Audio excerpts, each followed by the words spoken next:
of the announcers.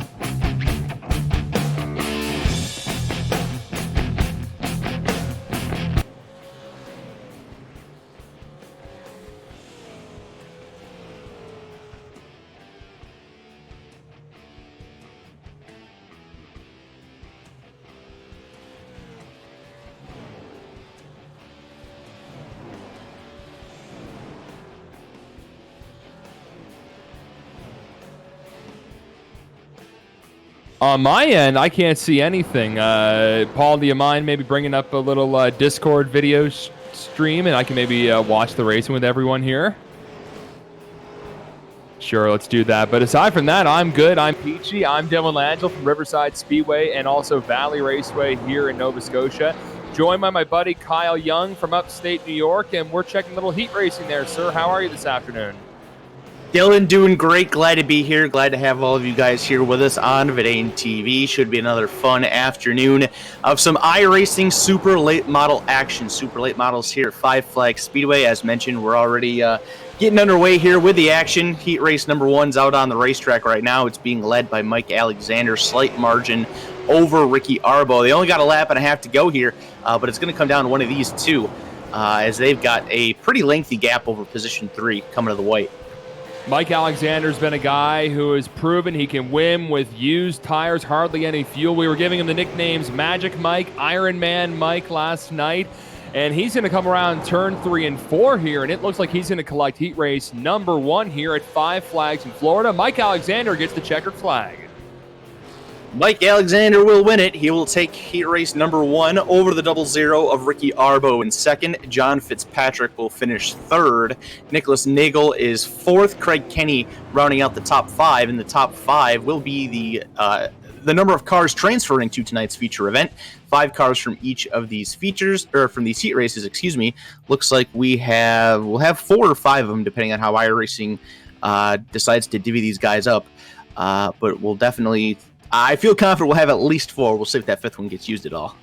Yeah, it depends on who's answering the call tonight, and I want to thank everyone joining us for the Petty International Raceway eSports Series. This is race number 2 here at Five Flags Speedway, so a little different from what we experienced at USA International, and that was a smaller track compared to Five Flags were running. At the top of the broadcast, you may have noticed the 71 car doing some solo qualifying laps. That's the 71 of Martin Landry this afternoon, and that paint scheme is dedicated to Andre Hayo Boudreau, who unfortunately passed away earlier this week. He was a race car driver at the Center for Speed in Shediac, a sportsman driver, a street stock driver, a member of the racing family. And my condolences to Andre's family and, of course, all his fans at the Shediac Center of Speed. And we know he's watching from the big sky above, and he's going to be watching a good show this afternoon. So I want to thank Martin for having that paint scheme. And we're going to put on a good show for you this afternoon, Hayo. Yeah, it's always an unfortunate circumstance this close to the beginning of the racing season to lose some of our members, but that's one of the benefits of the racing community is that no matter who you are, where you are, what you are, we're all one big family, and when something like this happens, we all unite together to show our love and our support, and we hope we're able to do that. Absolutely. So Brad Eddy and Cody Fink on the front row there. Sean Pierce mixed in as well. Owen Marr, 71 again of Landry. So we've got some different drivers racing this afternoon, Kyle. We've got pro stock drivers, Bandolero, street stock drivers. There's a sportsman driver, Brad Eddy, throwing the hammer down in a number 1 paint scheme again. His old, I don't want to call him old man. That's what I call my dad. But Dan Eddy is the father of Brad Eddy. He used to race a quality care service ride here in the Maritimes back in the day. And it's a beautiful car. Now he's in front of the 21 Sean Pierce. Yeah, and that's one of the cool things about this whole ordeal here, racing with these guys on iRacing, is you get a lot of different drivers from different disciplines of racing coming together to do some sim racing. And it doesn't really sound like, I'm not too familiar with all these guys in the real racing world, but it doesn't sound like too many of them actually race super late models. So it's kind of cool to get a bunch of different discipline drivers racing in something that not really everybody is familiar with, unless, of course, you're more experienced in iRacing than others. But still, an awesome event. Another great lineup of drivers, and so far Brad Eddy is absolutely taking it to the field. Only 3.5 laps in, and he's got about a 3/4 of a second lead over Sean Pierce right now. Looking strong so far. Brad Eddy had a solid second place, or pardon me, a third place finish last night. No, he did finish second. There were so many changes at the very small track we were at last night in Langley in Virginia. So the track's a bit bigger tonight for Brad Eddy. 15-degree bankings. If you're familiar with Riverside International Speedway, it's kind of like Riverside, just a little smaller. Riverside's a third of a mile. This is a half mile. If you're familiar with the Snowball Derby, this is the track that hosts that wonderful race. In fact, we've got some competitors, Cole Butcher, Nicholas Noggle, who have raced at this track before. So they've got some real-world experience and some iRacing experience, as Brad Eddy in that number one is still pacing the field as we are going through this heat race.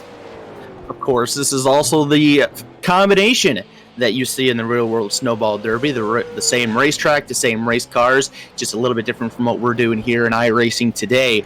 And yeah, this has been absolutely dominated by Brad Eddy. That gap back to Sean Pierce hasn't really grown over the last few laps, but he's able to manage it and has plenty of space out the rearview mirror, just logging laps and looking to cruise onto a heat race win. That battle for the transfer position, though, it's a little bit tighter. The 31 machine of Kevin Cormier, he is currently holding on to that spot. Owen Mahar right behind him, trying to get around. He's only got a few more laps to do it. He's got a little bit of space behind him back to Donnie Bernard in position number 7. So if he's got an opportunity to attack, he's got the space to do so, but he isn't really closing the gap in too much. He might be within bump and run distance, but he's trying to reel him in, and he might be doing so a little bit through 3 and 4 here, coming to 2 to go. The good thing with this race today is that there is the last chance qualifier if you don't make a transfer spot here. So the 31's got his hands full with Owen Marr right behind him, but you know Owen wants to make the big show. A little squirrely for Owen coming out of turn number 2. Brad Eddy still holding down P1. Sean Pierce in second with only a few laps remaining here. I think Brad Eddy's going to pull away with this one. Yeah, without a doubt. He's looked strong from the get-go. Going to have to deal with a lap car here in the final set of turns, but it's not going to hurt him too much. He'll bring it off at turn number 4. And your winner of heat race number 2 will be Brad Eddy. Sean Pierce is going to pick up that second spot. Cody Fink in third. Michael Cormier in fourth. And Kevin Cormier will hang on to that 5th and final transfer spot, sending Owen Marr, Donnie Bernard, Martin Landry, Nevin Scott, and Terry Doogie down to the consolation event later on this afternoon. They'll be racing in the last chance qualifier, the B main, if you will. And if you were checking out Petty International Raceway's Facebook page, and we want to thank Ellen and Wayne Smith for, again, putting this on. It's a little bit of entertainment on a Saturday afternoon, which is different. I'm not used to race announcing in the middle of the day, but here we are.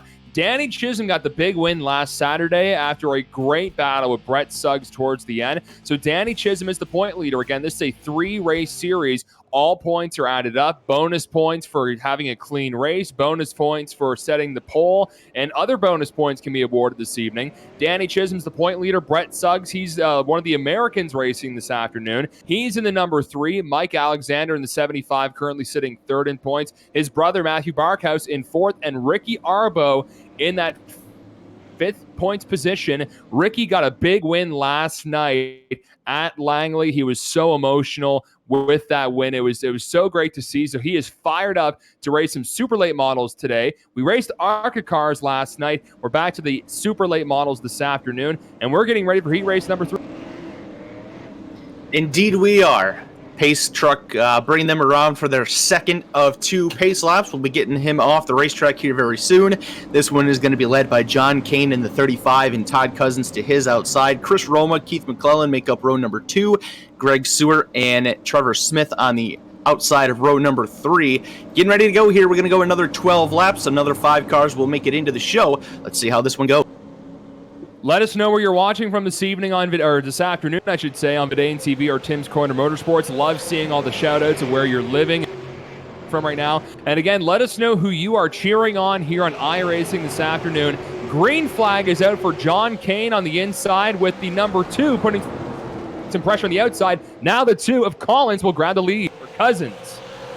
He's going to make that outside work to his advantage. He will clear for position number 1, while there's a side-by-side battle for second going on behind him with Keith McClellan riding the top side, trying to follow Todd Cousins around. He's got the advantage going into turn number 3, but John Kane's going to pull up even with him, and it's going to be a dead-even fight coming off at turn number 4. McClellan had it at the line, but he's nowhere close to clearing. Todd Cousins loving seeing this out of his rear rearview mirror, giving him an opportunity to scoot away and possibly get to a comfortable heat race victory. These guys are still fighting, Dylan, and there's really not too much of an advantage with either car.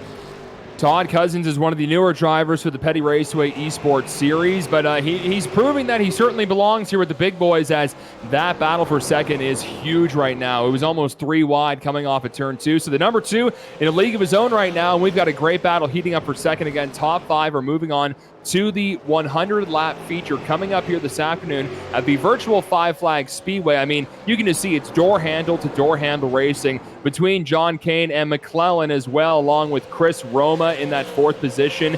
Don't forget, oh, we got a spinner on the front stretch. In fact, the car slams into the wall, and that will fall out of the position that they were in.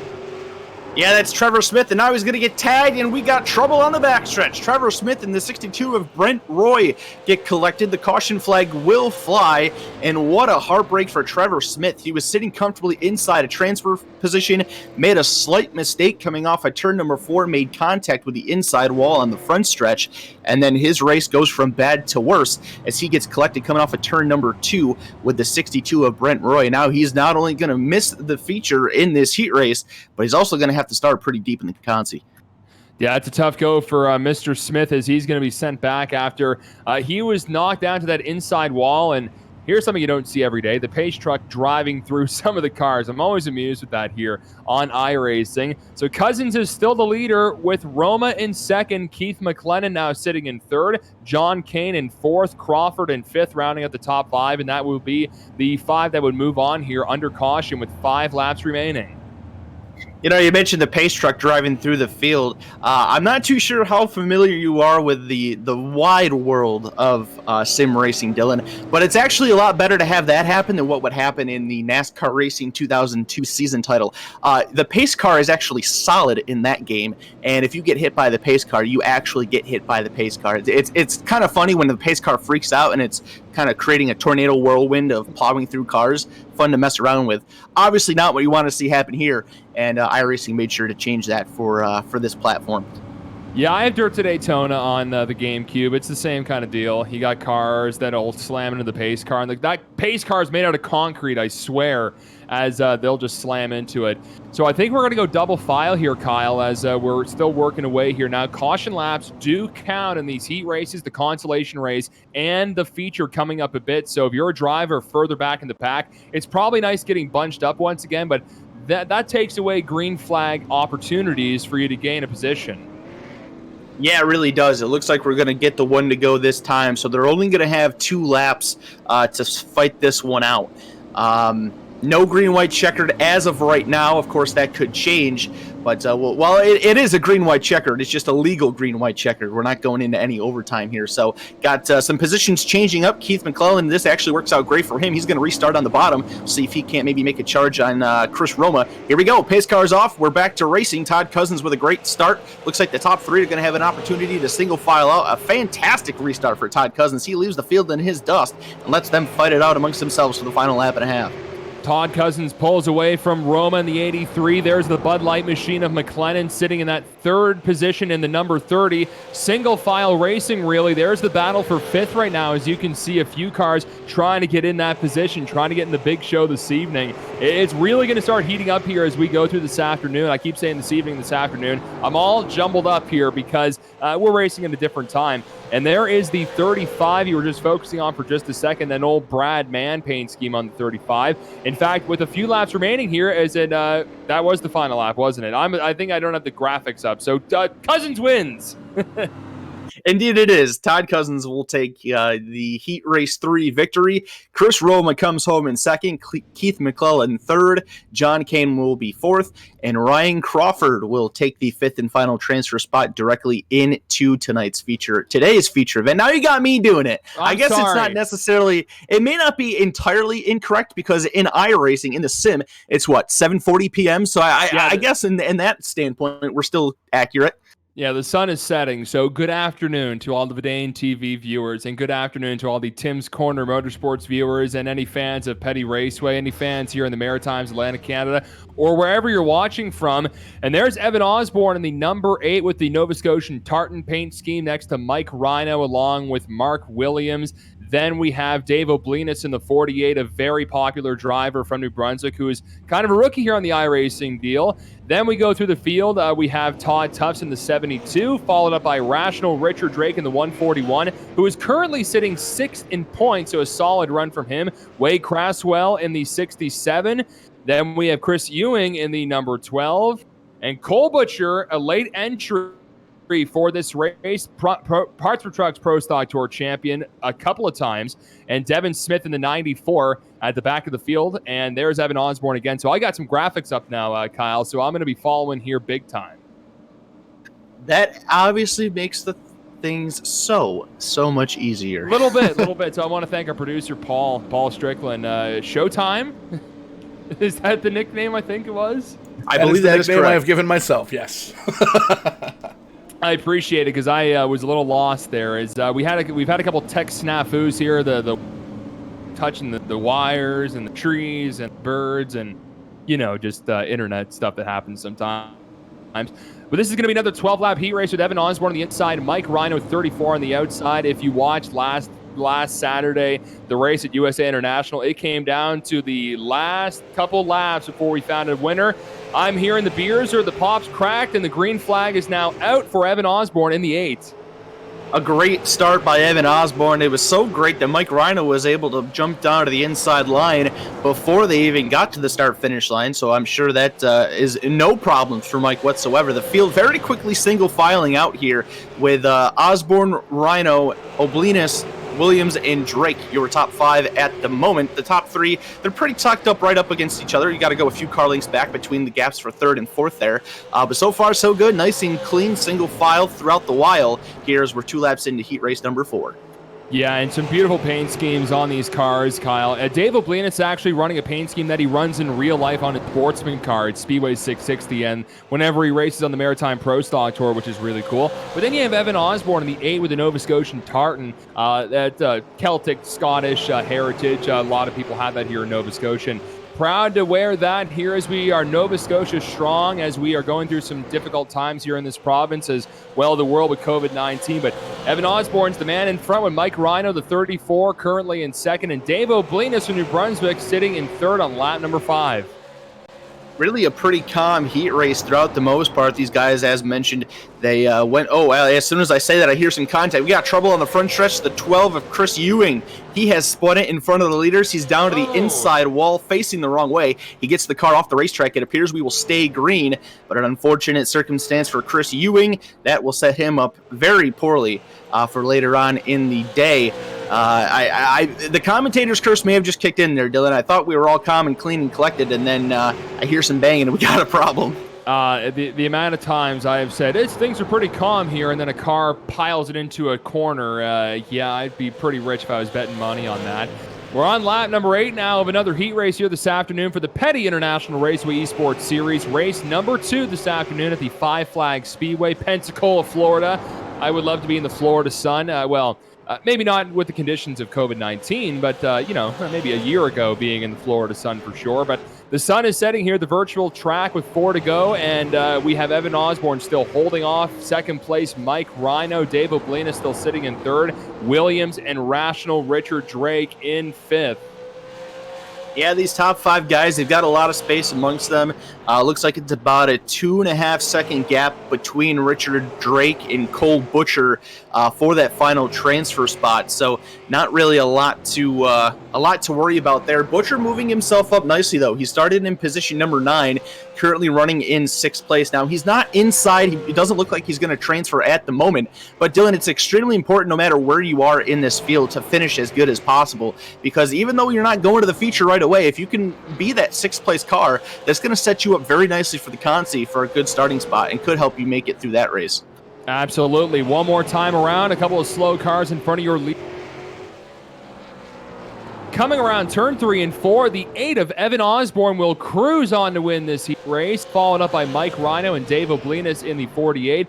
And for 4th and 5th, it looks like it's going to be Mark Williams and Old Rational Richard sliding into the big feature this evening. So there's your top 5 that will make it. Cole Butcher, as mentioned, will go to the consolation from a 6th place finish. Devin Smith, Wade Craswell, Todd Tufts, and Chris Ewing will join him there.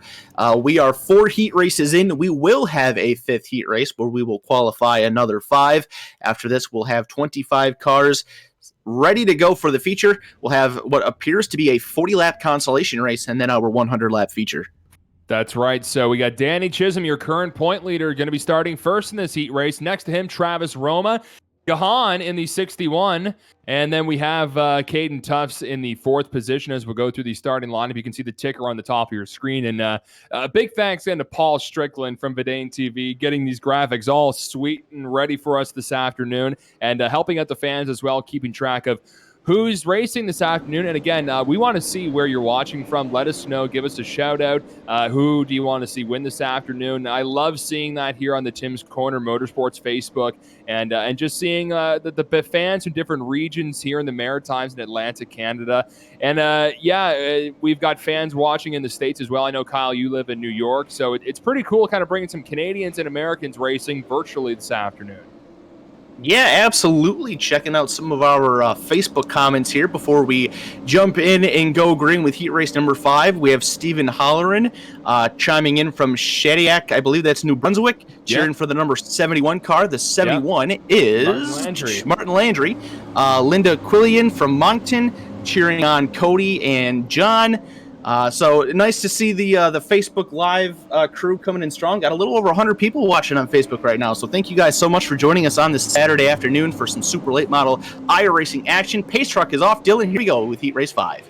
I know you can go for a walk in the park now in Nova Scotia, but we're glad your flash bulbs are flashing here at Five Flags. And Danny Chisholm puts the hammer down, gets in front of Travis Roma, in the 38. Chris Roma racing this afternoon as well. And caution out on the speedway. Travis Roma is in trouble in the middle of turns 1 and 2. He made hard contact with that outside wall with the right front of the car. Not exactly sure how. I'm checking it out right now. There may have been some contact between him and Caden Tufts that sent him into the outside wall. A vicious impact got the car up on the left side, actually right on the left side door. Almost rolled that thing over. So a vicious impact there for the 38 car. We'll see if we can get that one pulled up and send it on over to Paul to see what he saw for that one. All I know is for sure that 38 is crumpled up, Paul. What do you... Yeah, pulling up the replay right now, just taking a quick look at the different camera angles here, and we're going to give it to you in live speed. As you can see, the 61 down low, 38 up high, 38 kind of sends it on in and gets a little bit of a shot from, I couldn't see, it was black on black, those numbers on that side of the car. Caden Tufts, I believe, in the 88. May very well have been, but man, tough hit, big damage on that car. We're going to be seeing that 38 car on the Conti for sure. Oh, yeah. If that was a real race, I'm sure Travis super sore neck after that one, maybe some busted up ribs, but under a caution here for this final heat race this afternoon. Again, caution laps do count here at Five Flags Speedway for the Petty International Raceway eSports Series. It's race number 2 this afternoon. There's your point leader, Danny Chisholm, and he is in front right now in front of Gahan in the 61. Gallant in the 6 now slides up to the 3rd position. Caden Tufts falls back as we have no fault caution here, Kyle. If someone makes contact with some driver, they spin out. Both of you go to the back. Yeah, and that's what we'll see here with this. Of course, Travis Roma, even though he's already in the back and may not even get back out on the racetrack for the remainder of this heat race, being involved, he gets sent to the rear, and of course, Caden Tufts does as well with contact. So, obviously not what you want to have happen if you're in either of those two drivers' positions, but at least the benefit for Caden is that he's only 3 spots out of a transfer. He'll have the benefit of the restart to rebunch the field up, and should have at least half of this race to try to make his way back up. Travis Roma not going to have the same fortune. That car pretty well beat up, and he's going to have to come from deep in the consolation to make it into tonight's show. It'll be a tough one, but that's the good thing with the consolation race. So, Kyle, things are going to change up since we do have 5 heat races this afternoon. That means there will be the last chance qualifier, and from my understanding, 3 will move on from that last chance qualifier, which will be 40 laps coming up here momentarily. That's going to make that race super exciting. I know there would have been 8 transfer spots originally if there was only 4 heat races, but with 3, brother, we're in for a show this afternoon. Yeah, without a doubt, and especially with the majority of cars or the number of cars that are going to be starting that consolation, definitely going to make it interesting. But it's a pretty lengthy one. It's a 40-lapper, so it should give those guys some time to make it through the field. The pace truck is down on the pit road, and we're back to racing. Lap 6 goes in the books. Danny Chisholm off to a fantastic restart, leaving the field in his wake, and is running away with it. Danny Chisholm had some hard luck last night for whatever reason. I don't. Very small track, and all of a sudden, I think like only a handful of laps in, he just disappeared from the server and eventually got back in, but not having a good showing last night. But he is having a great showing so far in that blank 87 with Gahan in the 61, trailing in second spot, Gallant in the 6th in third. And remember, top 5 are moving on to the big show coming up in just a bit. Aiden Christensen, Bandolero driver in the 24, he's in 4th now, and the 128 of Matt Odell rounding out your transfer positions. Pretty tight little battle there in the back for those transfer spots. We only got a few laps to go. Matt Odell does hold it over Caden Tufts. As mentioned, Caden Tufts, he took that restart in position 8 after his involvement with that first caution, and now he's right on the back bumper of Matt Odell with 2 laps to go, trying to find his way into tonight's feature, the easy way through the heat. If not, he'll have at least a decent starting spot in the Consi, but he'd rather not go to the Consi. He's losing a little bit of time off of turn 2. Got a car in the wall in front of him. That's Aiden Christensen. He's able to gather it back up. Not going to lose too much time, but now Matt Odell going to look to the inside as they take the white flag. One more time around here, we have the 87 of Danny Chisholm in front. It's going to be a heat final transfer spot. Chisholm in the 87 goes around turn 4 on the inside. No problem for him. Easy peasy. He's going to grab the checkered flag with Gahan finishing second. Gallant in third. And who's going to make it into the big show tonight? Aiden Christensen and Matt Odell. They move on. Caden Tufts, Chris Evans, Matt James, Travis Roma got to fight it out for 40 laps here at Five Flags. Man, that was a brawl for that final transfer spot on that last lap. Odell and Christensen went side by side in the middle of 3 and 4. They actually made contact. It shot the 24 car up the track, opened the door for Caden Tufts to stick his nose in there. They came across the line 3 wide after Matt Odell clipped the inside wall, and it will be Christensen and Odell that will make it into the show. Caden Tufts barely missing out, but he will have a decent starting spot for this consolation, and that will give him the 5th place spot for the Consi. And as you mentioned, 3 cars will move on. It's 40 laps, and we've got 24 cars unqualified trying to make it in. We will send 21 of them home. That's one of the crazy things with these consolation races, Dylan, is that you get a bunch of cars going for a very fine number of positions. Makes the drama very intense, to say the least. And how about this? You've got Campbell Delaney and Owen Marr on your front row. They are Bandolero driver. Troy Burke in the 0-1 right behind them. But then you have a 2-time Pro Stock Tour champion of Cole Butcher right behind in the 53. And that's the thing I've been really preaching here. It's so cool to see all these drivers of different series getting together on iRacing, racing these super late models, or in the case of last night, racing the ARCA cars. But 40 laps, 24 cars, only 3 of them are going to the 100 lapper coming up in just a bit. There's going to be a little bit of chrome horn usage this afternoon. Oh, without a doubt. Especially if you're starting further in the back of the field. A 40-lap consolation gives you a lot of time, and of course you want to make sure to get through all the drama and everything. But at the same time, with how fast these laps are here, we're turning, 15, 16-second laps here, I believe, at Five Flags Speedway. If this thing goes green for a while, it goes by a lot quicker than what you would imagine. So you got to be up on the wheel, got to avoid the trouble, got to make it worth it in this final opportunity to make tonight's race.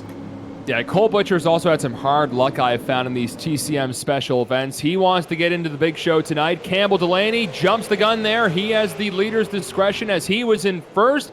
Green flag is out, 40 laps. It's the last chance, the last dance to move on to the 100 lapper. And Owen Marr gets turned around by Caden Tufts on the backstretch. Cole Butcher barely avoids. Owen Marr slammed into by a bunch of cars in turn 3. They're still piling into each other as we get a caution flag early on in this consolation race. Not a great start in that consolation for Caden Tufts and Owen Marr. The two of them make contact coming off at turn number 2.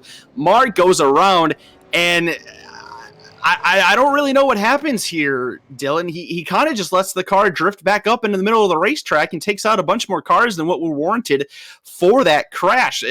Let's see, the 27 gets a piece of it. The 57, nowhere to go, piles right into the right front. That's Chris Evans making vicious contact there, and a couple other cars getting stacked up and banged around trying to avoid it.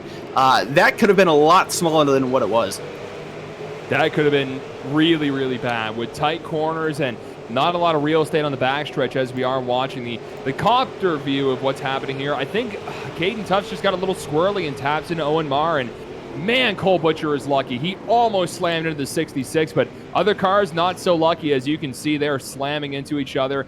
That means you're going to need some TLC on pit road to get those dents out if they are really bad and that they'll hamper the race car. Yeah, obviously not at all the way that you want to start this 40-lap consolation with a beat-up race car. We'll have to see who got the worst of it, who will be able to continue on. But as mentioned with the no-fault cautions, Caden Tufts and Owen Marr will go to the back of the field and have to try to work their way back up, and that will shake things up just a little bit amongst the top-running competitors as they were inside the top 5. Of course, it's still very early on. We're only pacing lap number 4, but Campbell Delaney, Troy Burke, and Cole Butcher currently have those 3 transfer positions. Craig Tully and Donnie Bernard rounding out the top 5. We'll still have a lot of racing left once we get back green flag racing, but a good number of cars now further back in the field with some damage that will absolutely hurt their performance. Yeah, it's an absolute shame. And if I'm a driver, I would be so angry getting fired up for this special Petty Raceway event, and you don't make it through the heat racing. You figure, okay, I've got 40 laps to figure stuff out, and then a big pileup happens on the first lap. Not even half lap through, to be honest, as there was some contact. And you can even see Troy Burke in that 0-1. He's got some left front damage on that fender. I don't know how much of a factor that'll hamper his car. It could, for all we know. We're still pacing here on coming up to lap number 6 under caution. Caution laps do count this afternoon. Want to thank you all for watching again this afternoon on VidaneTV and on TCM's Facebook, Tim's Corner Motorsports. And we love seeing all the shout outs of where you are watching this afternoon. A lot of fan representation, the cheerleading section, I should say, in the comment section, which is really cool to see. As we are now doubling up the field, we've got the 9 of Campbell Delaney, the 0-1 of Troy Burke, the 53 of Cole Butcher, and there is the number 5 who had some interesting issues last night with the hood. The hood just did not want to stay on the number 5 car, and now we are moving. That's Craig Tully in the 5. Green flag is back out. Campbell Delaney. He gets in front. Oh, and speaking of Tully, he tumbles into the wall and cars are slamming into each other again. A big one in turn number 1 here at Five Flags. Yeah, this is a Talladega-style wreck here, Dylan. We've got a bunch of cars piling it up. The 46 machine, Donnie Bernard, upside down on the top line of turns 1 and 2. Let's see, the 99 car is involved. It might be better just to say who was not involved. That was quite a... I think your top 3 got away, but oh man, that's the second caution. We have not even made it a full lap here at Five Flags, and not many cautions in the heat races here. But with 24 cars on track, it's difficult trying to get these laps through here. And we're going to bring a replay up shortly here. Paul, what brought out that caution? I saw the 5 of Tully get sideways. Was he knocked into a little bit? Yeah, this is one of those wrecks. We're going to take a look at the chopper view here, and this is like super ultra mega slow motion. Not really sure what's going on with that. Speed that up just a little bit there. Now I know the purple and white car was definitely involved. The 27, I believe, was involved, and you saw the 57 was tore up at the end of that wreck. So we're taking a look here, nice slow motion. See, 56 seems like he's got a little bit of a run on the 99. See, this is one of the slowest instant replays. Yeah, the anticipation is killing me. The molasses cam. The molasses cam here. See, the 27 scrapes the wall just a skosh, and there you see the 5 car was around, so we're actually looking at the wrong thing, but that's where the damage from the 57 car came from. So we'll take another look here, starting from the Craig Tully machine. There you can see everybody piling in at that point. We're going to back up, see what happened to the 5 car to get him under I think he got rammed into by the 46 there, just shoved him right down. So that is Donnie Bernard gave a little bit of a love tap, and I shouldn't say little bit. That was almost a big slam into the number 5 going into turn number 1. Yeah, nice lazy roll there from the 46, lands it on all 4. But man, that was a tough break for a lot of guys. A lot of damaged race cars, a lot of really hard hits there. Yeah, not at all how you want to spend your consolation race. And well, we talked about the aggression levels, how up on the wheel you got to be for this event, and we're seeing it. Unfortunately, this is part of the negative of the ramp up in aggression with these consolation races. Such a hard thing to do to make it into these shows with as many competitors as you got, and especially with this race. As mentioned, 24 cars took the green flag for this consi, and they're only taking 3. Unfortunately, these first couple incidents have been happening with drivers inside the top 5 who really aren't that far off from making it into the show. But for those guys in the back that had some unfortunate runs in their heats, if they were able to make it through here, they're actually looking in a pretty good position. I know we're just about ready to go green here, but Andrew McBurney, he started 11th. He's up to 5th right now. Brent Roy, 13th to 6th. So we got some movers already getting through this stuff. They call it comers and goers at the racetrack, and they're slamming into each other. Cole Butcher got T-boned there by the 0-1, and Cole Butcher gets turned around in turn number 1, and he slides all the way up the... My goodness, Kyle, what's going on with our top 3? Why are they cursed? And now the 59 turned around by the 16. We've got cars sliding all over the track here. It's the County Fair Demo Derby this afternoon at Five Flags. My goodness, what a change of pace for these guys. The heat races looked really good. Everybody was keeping it clean and green, and now with no more opportunities to make it afterwards. Tully just sent it into turn number. Sorry to interrupt there, Kyle. Craig Tully just dove and slammed into the 67. Oh, am I playing the video game Test Drive Eve of Destruction, or are we watching iRacing? This has been a crapshoot for sure, with another caution out here, and that started right on the restart there. I noticed the 0-1 of Troy Burke body checked the 53 of Cole Butcher, and it went all downhill from there. Survival is absolutely going to be key here. Man, oh wow, I was just kind of watching the end of the replay there. There was some contact with Devin Smith and Troy Burke, the second and third place runners. They were coming up on the crash scene. The two of them made some contact, checking up for it. So my goodness, Paul, we're off to a rough start with this consi. Yeah, you can see we're just bringing up the replay right now. We'll back it up just a little bit. You see 53, 56 on pit road. Those guys are done for the evening, or the afternoon, rather. Now you guys got me doing it. I'm sorry. But you can see they were almost 3 wide there. 3 red and white cars. 53 gets a bit of a shot from the, I believe it was the 94 up top, as he was running side by side with the 27. So tough break, a lot of damaged cars. And it's one of those deals where it just kind of clogged up the track and got a lot of guys involved. So hopefully they can get the bangs worked out, the kinks worked out, and all that good stuff. We're just about halfway in the consi, so we'll see what we can get. Yeah, I'm not sure if Cole got a little sideways in the restart there, or Troy slid up, but either way, they were going for the same real estate, and there wasn't enough for both drivers, and unfortunately, Cole Butcher was pushed into the wall and then slammed into and hit that pit exit, which is would be quite a hard. Yeah, not at all how Cole wanted to spend this consi race. We were mentioning the some of his previous experiences with some of these events. He obviously wanted to get into this show, and unfortunately that is not going to be the case here tonight. He has already climbed out of his car and looks to be wrapping it up for the night. We are down to just 14 cars on the lead lap at the moment. Was talking about some of those movers able to get through some of this stuff just before that last restart. How about a shout out here for Kent Livingston? Kent started all the way back in position 21. He has survived the mayhem for now and is currently running in position number 6. Another driver up 12 spots a little bit further back, Terry Duguay, I would go with. I'm sure I'm saying that one wrong. Duguay. You almost got it. Okay. All right. Terry Duguay, up 12 spots. He is in position number 10 right now. So lots of shakeups with these with these caution flags. The only one that's really stayed up front, that's been up front, is Campbell Delaney. Of course, Troy Burke, he did start in third and is running in second. But everybody else behind him coming from the rear of the field here. So hopefully these guys are looking for their opportunity to make it into the show. We will have the halfway mark in the books once we go green. Lap 20 will go in the records. And hopefully the second half we'll see some more green flag racing and some good battling. Hopefully. It's a shame for Cole Butcher, a driver who was at the Snowball Derby back in November, had a great run there representing Canada. And unfortunately, his night is done as the green flag is back out for Campbell Delaney. And there's Devin Smith in the Bud ride there in the 94 on the inside going underneath Troy Burke. Devin Smith, also a driver who had some tough luck in the heat race earlier. Now he is in one of the transfer spots. The top three are moving on to the 100 lapper coming up in a little bit. And, oh, brother, don't tell me I just jinxed them. I think I just saw the 94 piled into the wall there. Please tell me I'm wrong. You are wrong. You are wrong. It is not the 94. There were a couple of red and white cars. Yeah, all up there in the top 5. It was everybody behind him, unfortunately. Troy Burke involved. Brent Roy involved. The 27 car, Andrew McBurney involved.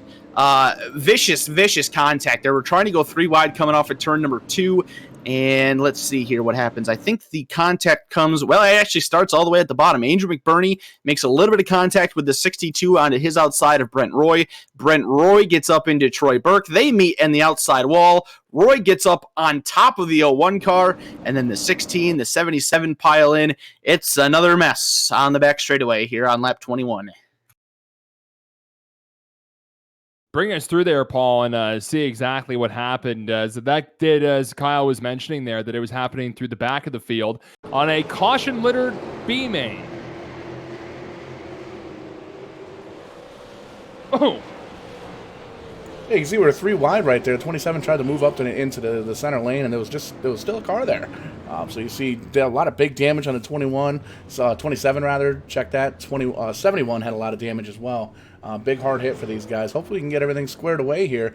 I know we only have 3 positions to transfer into the big show this afternoon, but you're not going to do it if you're going to be wrecking in the back. So hopefully these guys can get it squared away, get some green flag laps in, and get these top 3 guys moved on over. What have we completed? Like 2 laps, maybe, green flag racing. This is been a very slow go, but if you're Campbell Delaney, you're probably enjoying all the cautions, as it's making it quite easier for them to move on to the show. They're hardly using up any of their race car. The one downfall, though, you're not getting that experience getting on the track here. You're pacing around. That's not going to do anything for you, as we are going to get the field doubled up again. Campbell Delaney and Devin Smith in the 94. That is your top 2 right now. You know, Dylan, you're absolutely right. Yeah, obviously, nobody wants to be in the consolation race. If you're in the consolation, it means that you didn't qualify through the heat. You got to go out and run some more laps. But on the flip side, by getting out on the racetrack closer to feature time, maybe you're able to pick something up that those other guys that weren't able to run the consi may not have. Of course, they'll have the benefit of the starting position, but you have the benefit of the track time. You might be able to learn something that they won't have the opportunity to gain. So, depending on how you look at it, there are positives and there are negatives to being in the consolation. I'm sure Campbell isn't overly too upset with having fewer opportunities to have to fend off the lead. But, you know, we're all racers here. Everybody wants to get some green flag laps in, and it's more entertaining driving around the track at race speed than it is caution speed. It's been the caution feature here, we'll call it that. Not the B feature, but the C feature for the caution, you know. But the pace truck is pulled in, about 13 laps remaining here at Five Flags. Green flag back out again. Let's see if we can stay green for a while. Caden Tufts is on the inside of the 94. Devin goes up the track a little bit. And the 88 has worked their way back to the front after bringing out that first caution after they got tangled up with the 66 of Owen Marr. We got another caution. Indeed, we do. The 67 machine of Wade Cresswell is facing the wrong direction on a one-way road.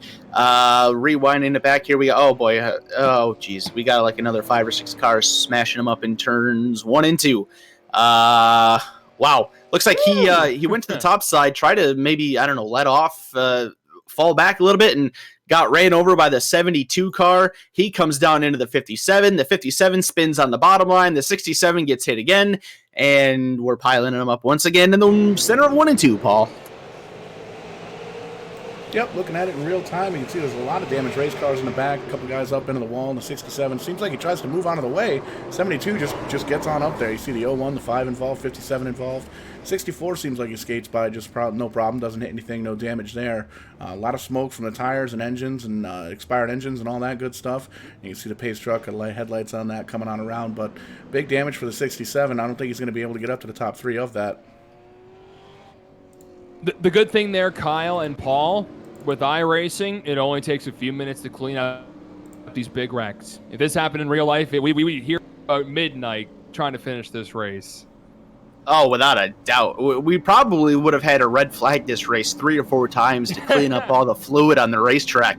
And I spend a lot of my time at dirt tracks here in New York and other places in the Northeast. So usually when fluid gets laid down on a dirt track, it's not all that bad. You get the cars to run through it a few times, and you're back to racing. That's not the same on a pavement track like here at Five Flags. You got to bring out all the speedy dry, the sweepers, clean it all. It's a much lengthier process. So definitely glad that we don't have to sit through all of that here with iRacing.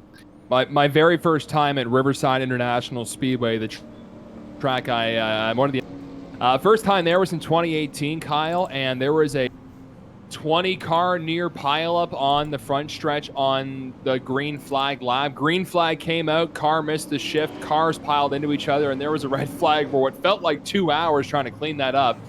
Yeah, that's one of the things that comes with racing, especially close quarters racing. Not the case here with iRacing. If we got a bunch of cars all slamming into each other, we just virtually clean it up. We just bring the broom out, kind of sweep around a little bit. And today, Campbell Delaney could sweep all the laps here for this B feature as he has held the lead the entire time. Caden Tufts is on his outside. Devin Smith in the 94 Sportsman Champion at Scotia Speed World. So we got some Scotia Speed World drivers here, which is a racetrack just outside of Halifax, outside the Halifax International Airport. So Scotia Speed World well represented here in the top 3, which could be moving on here with about 8 laps remaining once we get the green flag around here with the pace lights off the pace track.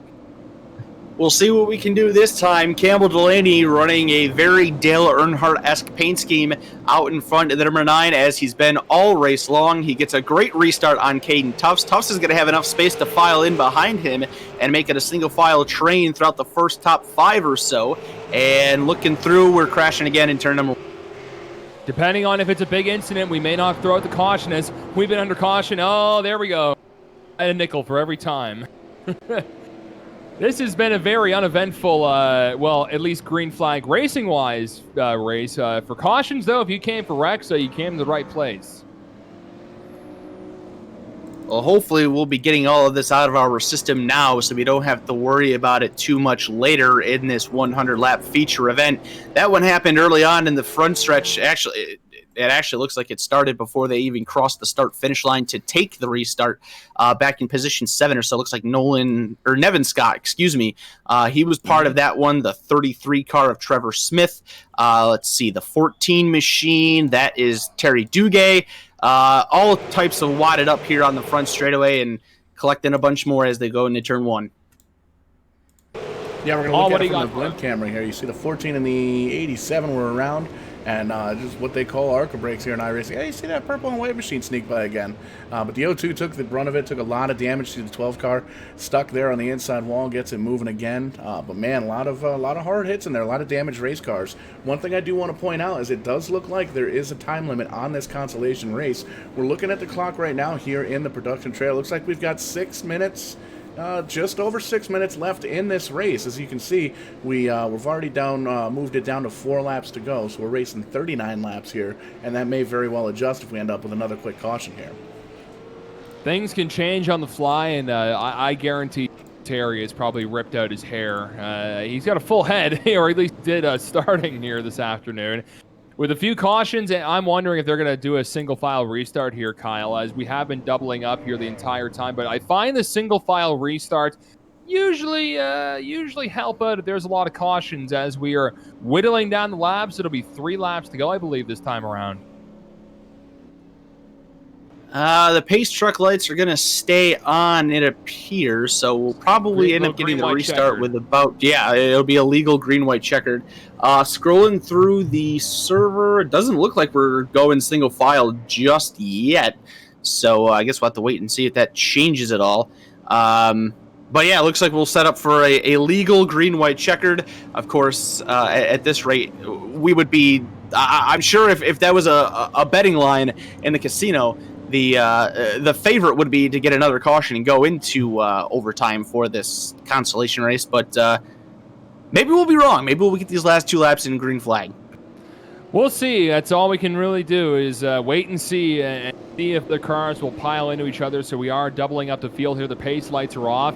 I believe it'll be a green-white checker once we come around, or it may just be a one-lap dash here. We're on 2 laps to go, so I believe there, Kyle. I think it's just going to be one and done as we want to try and get this C feature, this B feature out of the way with Campbell Delaney in the number 9. He has held the lead the entire time. Caden Tufts can't jump the gun here. Green flag is back out. Last chance race. Devin Smith, Caden Tufts, and Campbell Delaney are your top 3. So it will be a final lap one more time around here. The 9's holding on. Will Delaney be able to keep off the 88? Coming around turn 3 and 4. Delaney's moving on. Tufts is moving on. And Devin Smith is moving on to the 100-lapper coming up. Poor Kent Livingston came up that short. He was putting a lot of pressure on the 94. Shame for the Islander. I believe now. I think we did go 2 laps there, Dylan. Okay, so we're still going here. Oh, maybe maybe the scoring was a bit adjusted there, but I still think either way that Campbell Delaney, Devin Smith are moving on here. Yeah, we did end up going 2 laps there, and you're right. The top 3 that were running in those transfer positions, they did not change. Campbell Delaney leads all 40 laps. He makes it in. Caden Tufts coming from position 5. He will finish second, and the 9th place starter, Devin Smith, grabs that 3rd and final transfer spot. Well, it wasn't pretty, but we have now dwindled our field down to the 30 starters for tonight's 100-lap feature event, and We'll send it on over to the National Anthem. Get ready for it. We'll get ready for the National Anthem here. If you're able to, would you please rise for singing of O Canada? O Canada, our home and native land. True patriot love in all of us command. Catombra se porte le paix, il se porte la croix. From far and wide, oh Canada, we stand on guard for thee. God keep our land. Glorious and free. Oh, Canada, we stand on guard for thee. Oh, Canada, we stand on guard for thee. Drivers, start your engines.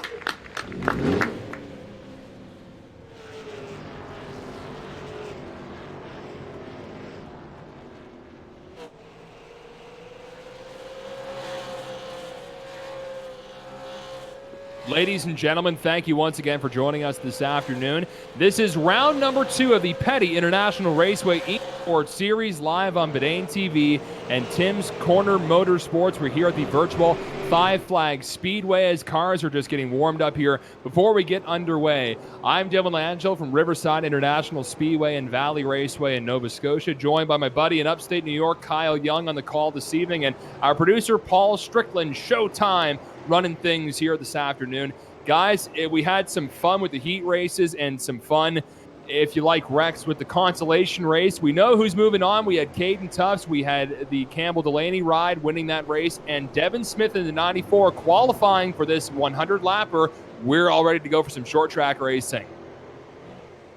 Indeed we are. The drivers now just getting their 3-minute warm-up session completed, just about ready to get them on the grid and ready for 100 laps of super late model action here at Five Flags Speedway. We've got 30 cars taking the field. We've dwindled it down. I think we had, probably about 50 or so. About that. Well over 50 to 60 cars that try to compete for this event. And now we've got our best 30 ready to go for 100 laps. So here is your starting lineup for this afternoon's race at Five Flags. Matthew Barkhouse in the 15 was fastest in qualifying, so he gets an automatic berth to today's race. Brett Suggs, one of the lone Americans racing this afternoon in the number 3. He finished second last weekend. Can he get the big win this afternoon? Mike Alexander in the 75, Magic Ironman Mike Alexander. He has proven he can stretch some tires and fuel. And next to him, the number 1 of Brad Eddy. Inside of row number 3, we will find the number 2 car of Todd Cousins. Into his outside, driving the number 8 machine, is Evan Osborne. The inside of row number 4 will have Danny Chisholm's 87, and last night's big winner at Langley Speedway, the 00 of Ricky Arbo.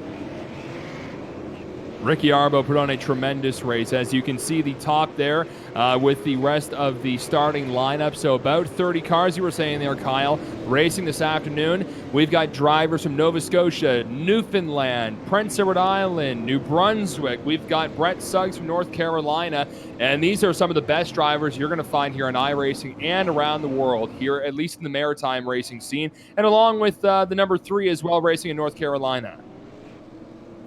One more lap to green. Once again, ladies and gentlemen, thank you so much for tuning in this afternoon to watch this event. We've got just about 120 people tuning in on the Facebook page, so thank you so very much. We hope that we're able to provide some quality entertainment here as we get ready to go green. Half a lap away, 100 laps, 30 cars, super late model action here at the Five Flags Speedway in Pensacola, Florida. Dylan, let's go green. We are about ready here. Matthew Barkhouse on the inside. The number 3 of Brett Suggs on the outside. 100 laps here at Five Flags. Petty Raceway's second round gets underway here. Green flag is out for both Mike Alexander and the 15 of Barkhouse. Mike Alexander jumped the gun there and gets in second right off the bat. Brett Suggs not off to a great start. He loses that position number 2 and is now fighting to hang on to position 3 with Brad Eddy on the inside. The two are going to make a little contact. Evan Osborne. Evan Osborne with a vicious shot to the outside wall. Looks like he's able to keep it straight somehow. He does not get plowed over by the field behind him. We stay clean and green, but a big hit to Evan Osborne. That car is mangled, and now we're under car. Oh, that was a heck of a hit there coming out of turn number 4 for the number 8 ride of Evan Osborne. Caution is on track here on lap number 3. Kind of reminiscent of what we just saw with the consolation races. Look at the damage on the number 8 there. We got cars sprawled all over the track. In fact, Evan Osborne's not done wrecking. He slammed into the rear of Sean Pierce. A huge crash on the back straightaway. I was trying to figure out to find it, and the first thing that I see, unfortunately, is our consolation winner, Campbell Delaney, upside down on the backstretch. Many cars involved. The 68 machine is in it. That's Michael Cormier. The 35 car, John Kane, he gets caught up in it. I believe Caden Tufts, he may have come to a stop to avoid it, but a big mess on the back straightaway on lap number 2 brings the caution out early. Wow, that looked like a vicious one to me, Paul.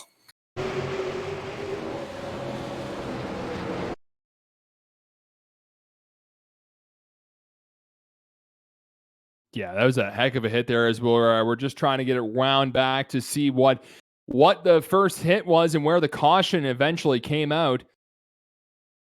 Just kind of checking out the footage here. Paul, do you got exactly what happened with the number 9 and how he landed upside down?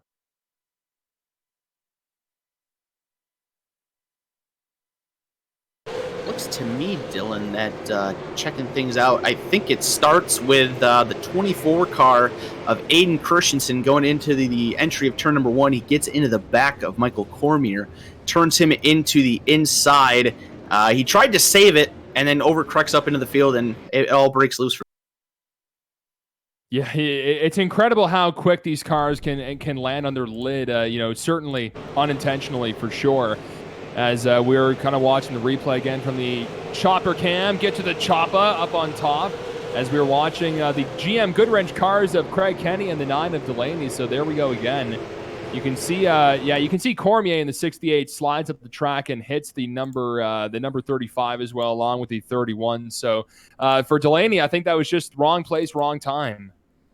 He almost made it through, Dylan. He was just about ready to get through that crash, and then he made a slight contact with the 35 of John Kane, and that sent him head on into the outside wall, and the impact toppled that Dale Earnhardt looking number 9 upside down. He was able to land back on all fours and drive away, but that car, well, actually, he had a little help there from Caden Tufts. He toppled that car back over, but Starting in the back, he's going to have a lot of damage working his way forward through the rest of this one.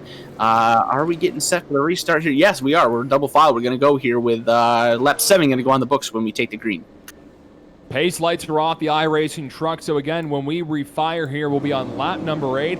Early caution early on for the Petty International Raceway eSports Series race number 2 here at Five Flags Speedway at the virtual Florida. Green flag is back out for Matthew Barkhouse and Mike Alexander.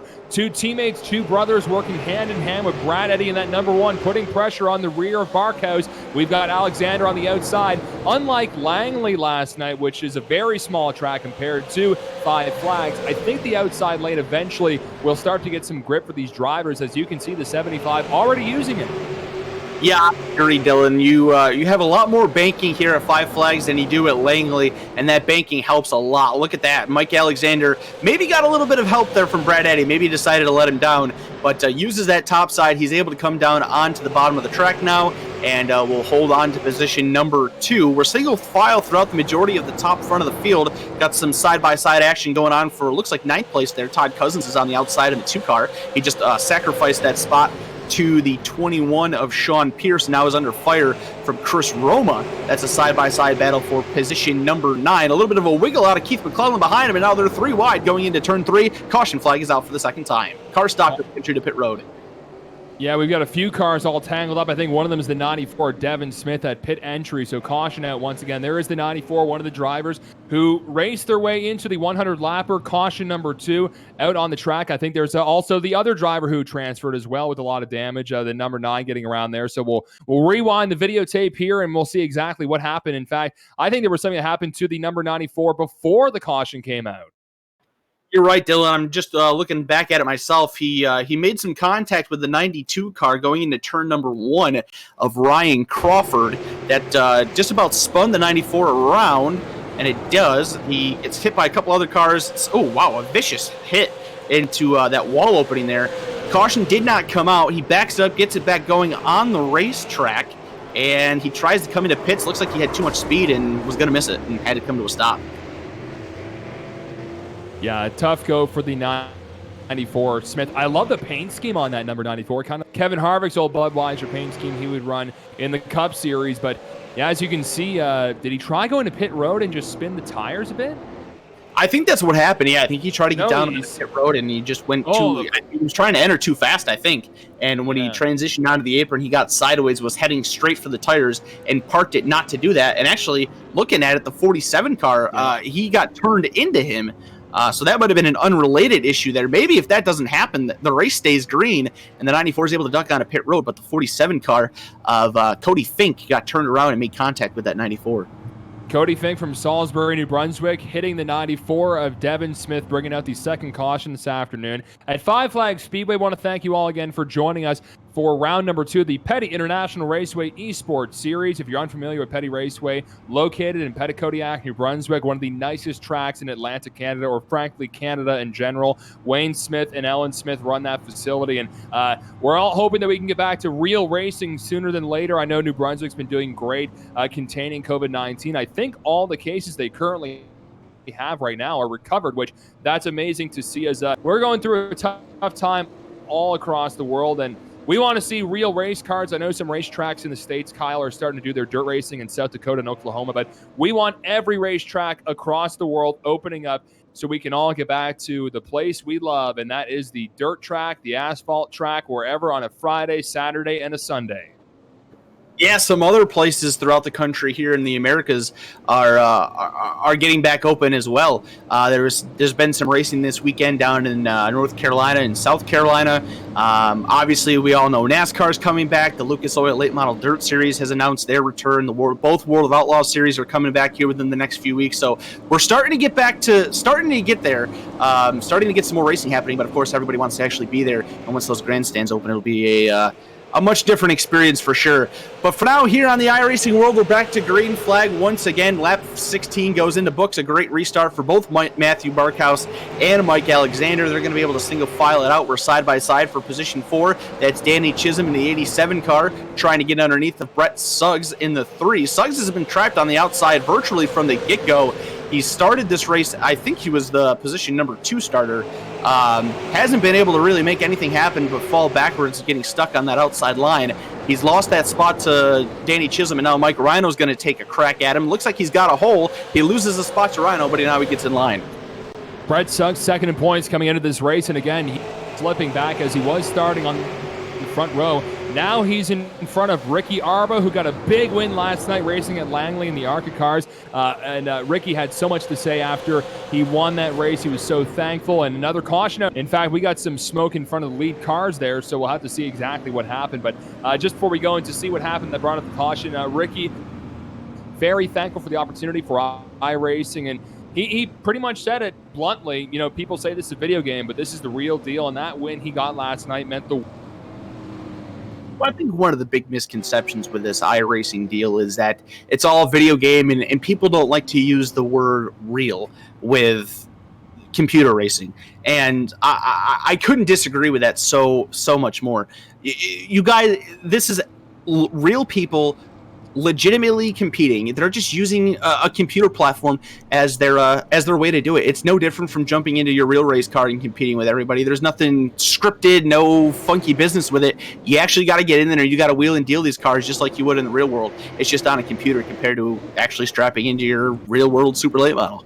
Now, the only difference compared from last night to this afternoon, this is a fixed setup for all the drivers here. So they're running the exact same car, but it's the same tire wear and the same fuel mileage into account here of how aggressive you are here on the racetrack. But that's one thing, too. You can adjust your car with the open setups we saw with the ARCA racing last night. That's one thing that Ricky mentioned. It wasn't just suiting up on your computer and going racing. It was putting a lot of TLC and practice laps at Langley to make sure your car was ready for that race. And he even was caught off guard of how fast his car was last night. As we are still pacing around the field here, do we know what brought out that caution again?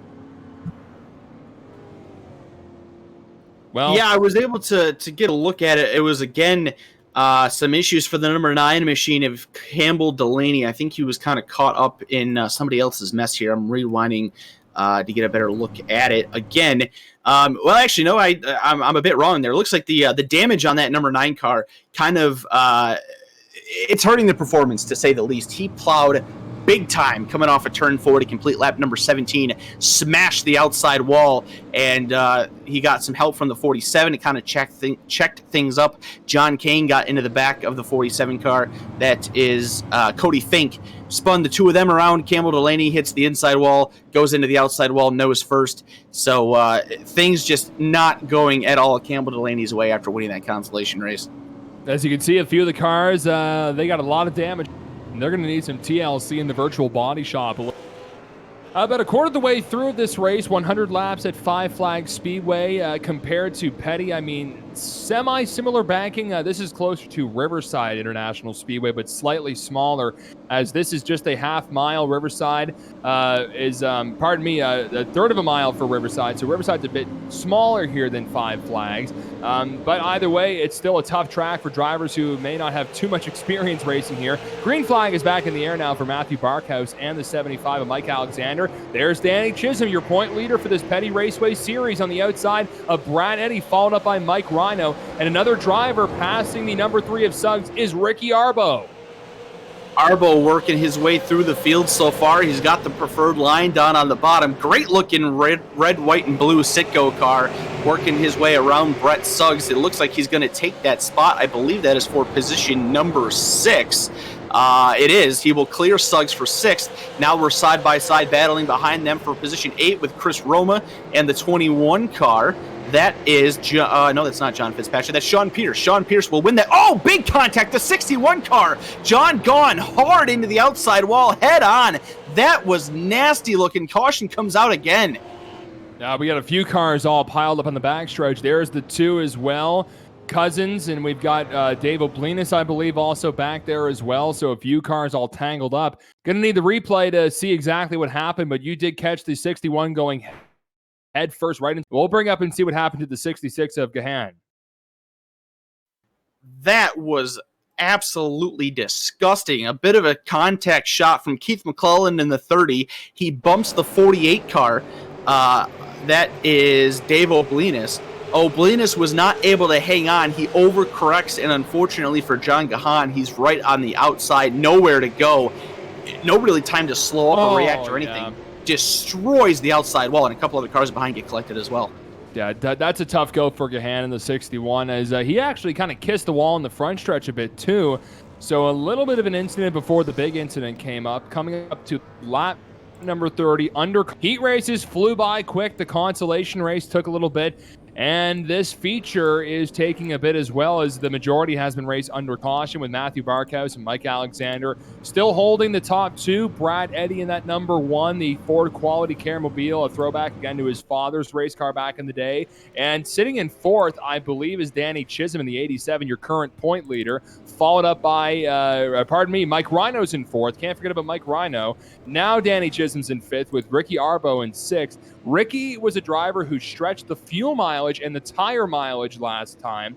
Now, there was a lot of cautions at the beginning of the race at USA International last Saturday. Then there was a long green flag stretch.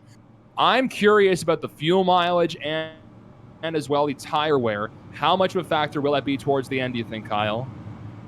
Well, I think it really depends on how many green flag laps we're able to get in from here until we get down to probably about the last 25 laps or so.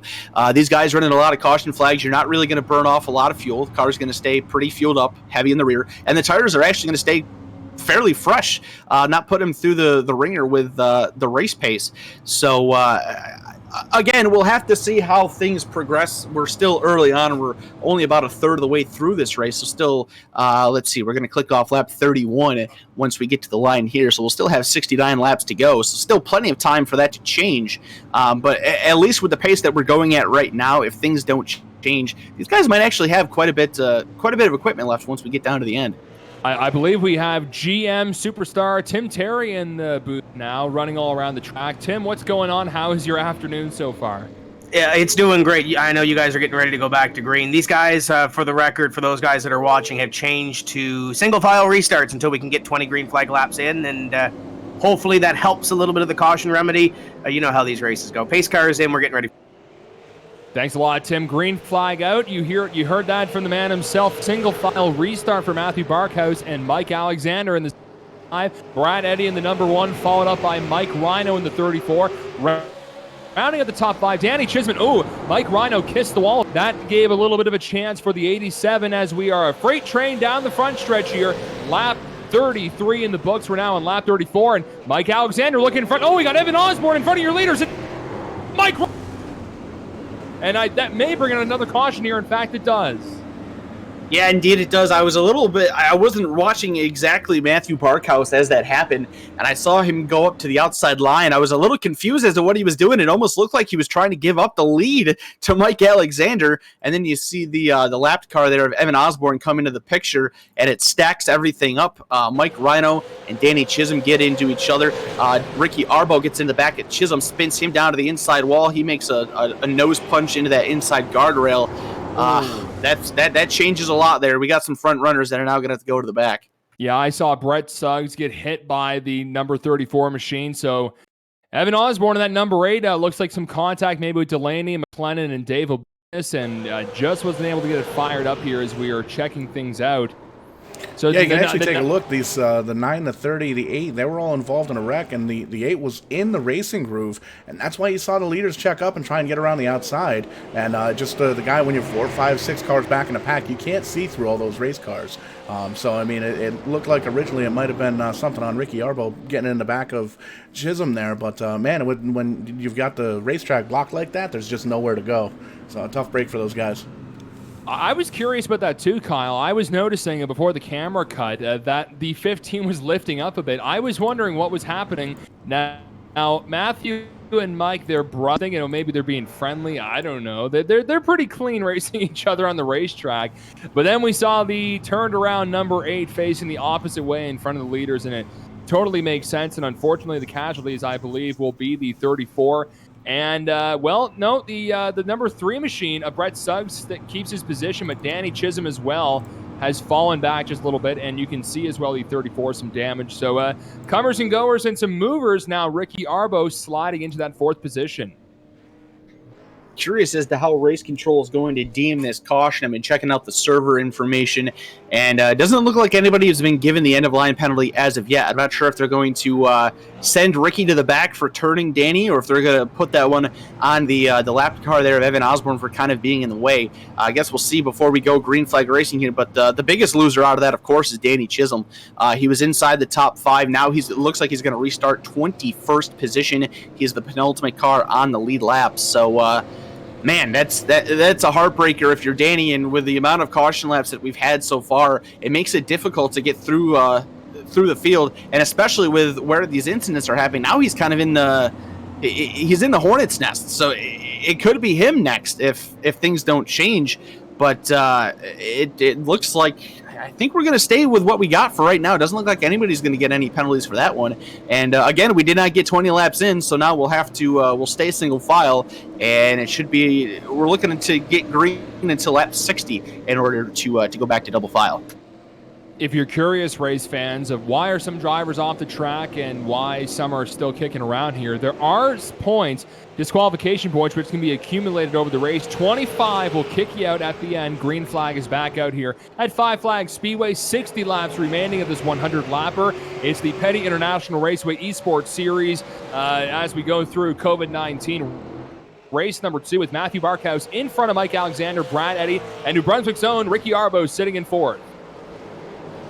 Thought we were going to have a bit of a battle there for position number 7 with the 83 of Chris Roma and John Fitzpatrick. Fitzpatrick was looking to the inside of Roma, but he quickly gave that battle up, and now it looks like we're just going to go single file amongst the top 10 here and log some laps, which could be extremely beneficial for these guys. It's been a bit of a rough start so far. Again, the heat races were phenomenal, lots of good racing, but now that the big show's on, all the money and all the pressure's on the line, it's getting to these guys a little bit. Chris Roma, he's trying to look to the inside of Mike Rhino. We've seen Rhino bounce that car off the wall a few times. He's a bit beat up. Now he goes to the way outside, allows Roma to get underneath. That's also going to allow John Fitzpatrick to follow through. He's got a hole behind Patrick, but that's going to quickly, or Fitzpatrick, I'm sorry, but that could quickly close to Craig Kenny. Looks like he'll be able to get that one settled out. So Mike Rhino, maybe a little bit beat up there with the damage, knows that those guys are faster, just wants to fall in line here and see what he's got. Hard luck for Mike Rhino as he has been beaten and battered, I should say, as we are on lap 45 now of 100 at Five Flags Speedway, the virtual track here on iRacing. Matthew Barkhouse is still the leader with Mike Alexander in second, Brad Eddy in first as we check in with the lead pack once again. Ricky Arbo followed up by, now we have Brett Suggs actually going around the number 00 of Ricky Arbo. So Brett Suggs with a lot of damage on that car is still proving there is horsepower underneath the hood, and the control arms are fine, suspension's okay. He's moving up, and now he's trying to pounce to Brad Eddy. Yeah, Suggs has started to go back in the right direction. He was the outside pole sitter. And I was kind of thinking this once we jumped to the green, Dylan, that Matthew Barkhouse and Brett Suggs, they qualified into this feature off of time trials. They took the front row. So they were the only two, well, really going into the feature, they were the two guys that had the least amount of track time. And I was curious if that was actually going to be a bit of a disadvantage for them. It doesn't look like it has hurt Matthew Barkhouse too much, but Brett Suggs didn't really see the same success. He dropped back a handful of spots. Now he's working his way back up through the field. He does have some damage on that number 3 car, but it really doesn't look like it's hurting him too bad. A little bit around the fenders, some on the left side door, but for now he's running in 4th place. He's looking strong, keeping with these top 5 guys, and Ricky's not really pressuring him too hard to get back around him. Halfway through lap 50 of 100 at Five Flags Speedway. Kyle, I'd say the only advantage that would really go to Barkhouse and Brett Suggs is the point advantage. There are bonus points for you for the top 2 who qualify into the race. So some extra points that'll be accumulated at the end of the day. And again, 100 points will go to the race winner this afternoon. And currently your leader is still the 15 of Matthew Barkhouse. It's a 5-car breakaway with the 15, the 75, the 1, the 3, and the 00. Ricky Arbo at the back there. Slower cars are starting to respect the lead cars going to the apron, which is great to see as we're getting a little green flag stretch. I'm knocking on wood saying that because I'm scared that there's going to be another wreck or another caution. But that short track racing, it can come up here. And as we've seen with some of these special events with TCM, there's always some sort of caution with about 10 to go. We did have a change for position there over the last few laps. John Fitzpatrick was able to get around the 83 car of Chris Roma for position number 6. It doesn't really look like that group is doing much on reeling in the top 5. Roma's running a little bit lower than what Fitzpatrick is, maybe trying to find some momentum to get back around that 78 car.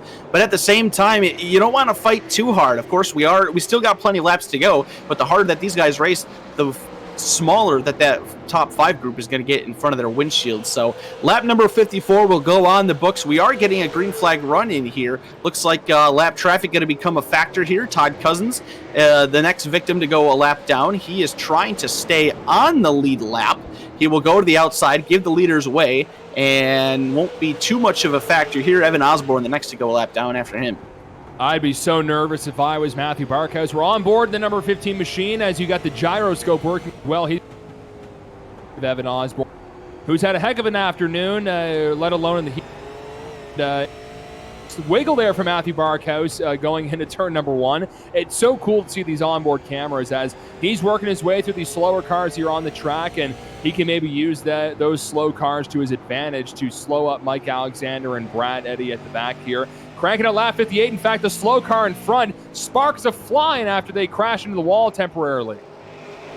Yeah, Caden Tufts made some contact with that outside wall. He drops to the bottom side of the racetrack to let the leaders file on by him to the outside. This lap traffic is tightening that group up quite a bit. They're basically all bumper to bumper to bumper right now, and that gap between Ricky Arbo in 5th and John Fitzpatrick has also closed a little bit. Not too much to where Fitzpatrick is pressuring for position, but it is starting to tighten this group up just a little bit. We're ringing around the rosy down on the bottom of the racetrack, getting some laps in and getting the rubber laid down. And at least amongst this top 5 group, everybody's looking nice and patient. They're running their laps. Well, now as soon as well, no, not anymore. It looked like Brad Eddy was thinking about going to the inside of Mike Alexander. We have 40 laps to go at the line this time, and the caution flag has come out. We've got the 31 car facing the wrong way in turn number 1. That is Kevin Cormier. He will spin it back around. We'll see what happened to him. Well, we were right on that 20 lap mark, so we'll see if we go back to double file or not. But nice green flag run there to break up some cautions. About time, I say. Oh, Danny Chisholm looks like he may be involved here. Tough break for the 87, your point leader. This is certainly going to hurt his point lead. Paul, what brought out the caution? Looking at it right now, the 87 Chisholm down low and the 31 up high, and the 87 decided he wanted to take the 31's line away from him while he was there. So that's a tough break, and then you see they kind of smash noses in together, and the 31 backs into the wall, and the 87 kind of drives into the wall, and then he drives up over the back of the 31. So big damage for the 31 and the 87. 31 currently running 22nd. Chisholm appears to be running in the 12th spot right now. We'll have to double check the timing and scoring on that. Maybe there's some pit stops that are going on that are kind of cycling him up the field a little bit here. But great green flag run, about 20 laps down, and we got about less than 40 to go, maybe 38 laps to go. Going to be looking forward to this finish as the lights are... Well, the lights, I say lights. The sun is down here. It's dark. It's nighttime here at Five Flags Speedways in Pensacola, Florida. So pretty cool to see this race finish underneath the lights. Well, everything gets hotter when the sun goes down. That's a great Kenny Chesney song. And, everything gets darker when the sun goes down, too, I noticed. And cars are starting to go down. Pit road is... Cars will go down pit road, and in fact, I think mostly all of them, John Fitzpatrick, Richard Drake, and Mark Williams, look like they have stayed out to gain some track position. And with Kyle, so I have noticed with these iRacing events we have had, sometimes making that pit stop for fresh tires doesn't work out. We've had drivers dominate the first part of a race, make a pit stop, then they can't get back up in front. On the flip side, we've had drivers take the gamble, stay out, and stay up in front, including Ricky Arbo and Richard Drake, who did that last weekend, got them some solid top 10s. Yeah, pit strategy now coming into play here that we've had some green flag laps. It looks like those that just pit are working their way around some of the lap down cars as they get set for this restart here. So it looks like we've got 3 cars that stayed out amongst the the field. We've got the 42 car of Mark Williams. He is in third. The 141 of Richard Drake. He is second. And now new race leader John Fitzpatrick, who was running in sixth, he will now take over the race lead. So that'll put all the fresh tire guys fourth on back. Not really a lot of traffic for those guys to have to run through, but I think the benefit here, Dylan, is that these guys now only have 35 laps to go. They went the majority of the race on those older tires. Now they've got new ones for a much shorter period of time. They can afford to be a little bit more abusive on their equipment. Absolutely, and you have the number 15 of Barkhouse in fourth, so didn't fall back too far. Green flag is back out for Fitzpatrick from Prince Edward Island. He gets a start. Williams not so much, and also Richard Drake gets turned. Matthew Barkhouse just got turned. Brad Eddy's involved. All those guys that just took tires are destroyed. Oh, brother. All the top cars which just made a pit stop taken out. Are you kidding me? Oh my goodness, Dylan. I think what happened was Matthew Barkhouse got a little bit checked up behind Mark Williams. Nicholas Noggle didn't really have the awareness to see that. And he turns Barkhouse around. Brad Eddy makes contact with Ricky Arbo. Eddy goes hard into the outside wall. Mike Alexander and Arbo both collect a piece of the outside wall. Mike Rhino gets collected by Brett Suggs. Literally the entirety of the top five that was just out in front of this race before that pit stop have some type of involvement in this accident. John Fitzpatrick may look like a hero after this. Yeah, moving the race is definitely going to go to the 78. Fitzpatrick staying out there. We're just taking a look at a replay from the chopper view. There's so much action going on here. As you saw, 75 involved, 1 involved, 00 Ricky Arbo, last night's winner. He's involved. Just a lot of damaged race cars, and a lot of these guys gave up that track position to go down pit road. So it's one of those things, man. You really got to pay attention. Do you want to stay out and get the track position, get the clean air? As we saw, it worked out very, very well for our new leader, John Fitzpatrick, in that 78 ride. So very cool to see that he's up front. But man, these guys thought they were going to be able to come down pit road, grab 4 tires, and maybe work their way back up. But then they get caught up in an accident where you saw our former leader just got spun and collected pretty much most of the field, probably 3/4, half the field at least, involved in that wreck. So tough break for those guys. Well, it's not over until the fat man in the announcer booth sings, so there's plenty of time for these drivers. We won't be doing any singing today. I can warm up my vocal chops here. I'm a really bad karaoke singer. But, man, what a change of events. You know, I thought just the pit strategy of Fitzpatrick not going down pit road was going to be the key here.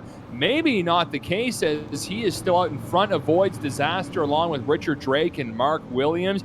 Now, I think Brad Eddy and Brett Suggs didn't get too much damage in that wreck.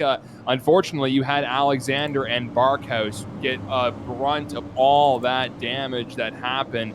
And those are some of your top point leaders. Mike Alexander still staying on the track, so we'll see where they line up. But, man, things change in an instant. Things change in the snap of a finger. And we just saw that happen on turn number 1. A big pileup, another big one. A lot of cars with a lot of damage. In fact, I don't think there's many cars that don't have any damage. Well, that's one of the things that makes racing so exciting, Dylan, is that within the blink of an eye, things can go from 0 to 100 that quickly, and that just happened here. We will get the restart here. We're back to single file.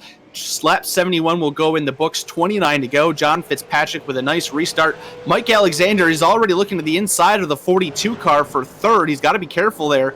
I'm not sure if he got the spot before the line or not, but that would be a black flag penalty. Looks like Mark Williams is going to drop by and let all these drop back and let all these faster cars go on by.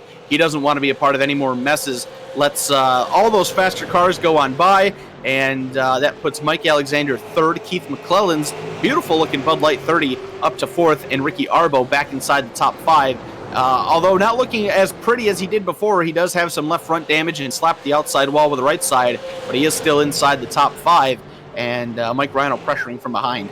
Well, it's not a complete crushed Bud Light Cam, but there's a little bit of crinklage to the front there, so he'll have to try and really catch up to your top here. John Fitzpatrick from Charlottetown, Prince Edward Island, still out in front. Rational Richard Drake in second, but a lot of pressure coming from Mike Alexander. Mike, a little bit of damage from that wreck, but not enough to really slow him down. There's a look for the 75 underneath the 141. Drake's going to let him go. I think Richard Drake just realizes, you know what? He's got fresh tires. he's going to eat me up here with about 24 laps to go. I'm just going to sit back and see if I can collect some points, as coming into this race, Richard Drake sitting 6th in points on a solid run lap.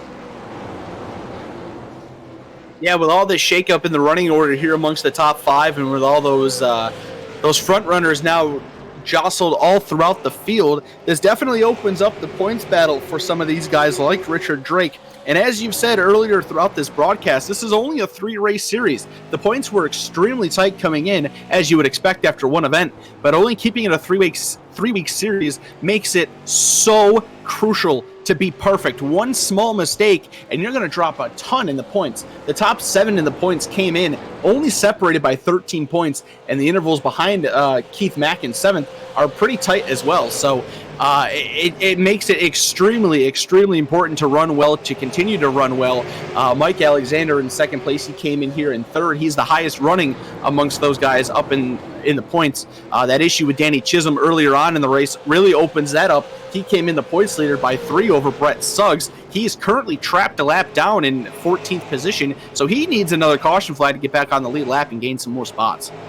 John Fitzpatrick was 26th in points coming into this race. Right now he is in 1st. That would help him out tremendous, as he got a great restart there. But Mike Alexander, Magic Mike, is starting to cast a spell in the field and starting to reel in your leader with less than 20 laps to go. On board now with the 75 of Alexander. He can see the 78 in his sight. About half a straightaway in front is the 78 in front of the 75. We've got Michael Cormier coming up in front of the leader. Will the slower cars slow down the 70? Yeah, the lap traffic is going to be a big... Oh, it's not going to matter. The caution flag has flown. We've got trouble, I believe, in turn number 2. And it's Ricky Arbo! Ricky Arbo is facing the wrong way on the racetrack. What in the world happened to Ricky? We'll have to bring up the replay and see what happened. But again, mixing things up here at Five Flags with less than 20 laps to go. We're going to bunch the field up once again. And it looks like maybe some contact with the 34 and the 141 there, Paul.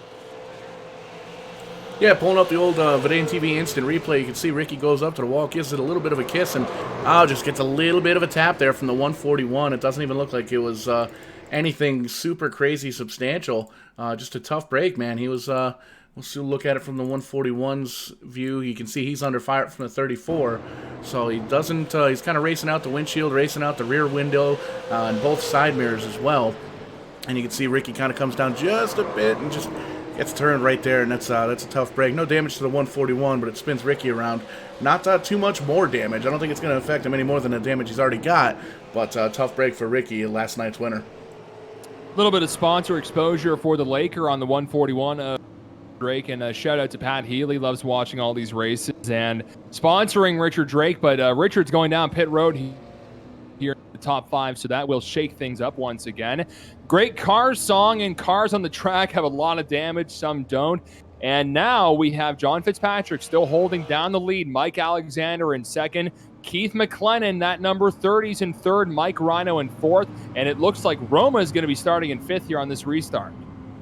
I'm really interested to see how well John Fitzpatrick is going to be able to hold off Mike Alexander here on this restart. I was paying attention to the interval between those top 2 during that green flag run, and believe it or not, Mike Alexander really was not making a lot of progress on John Fitzpatrick with all that space in front of him.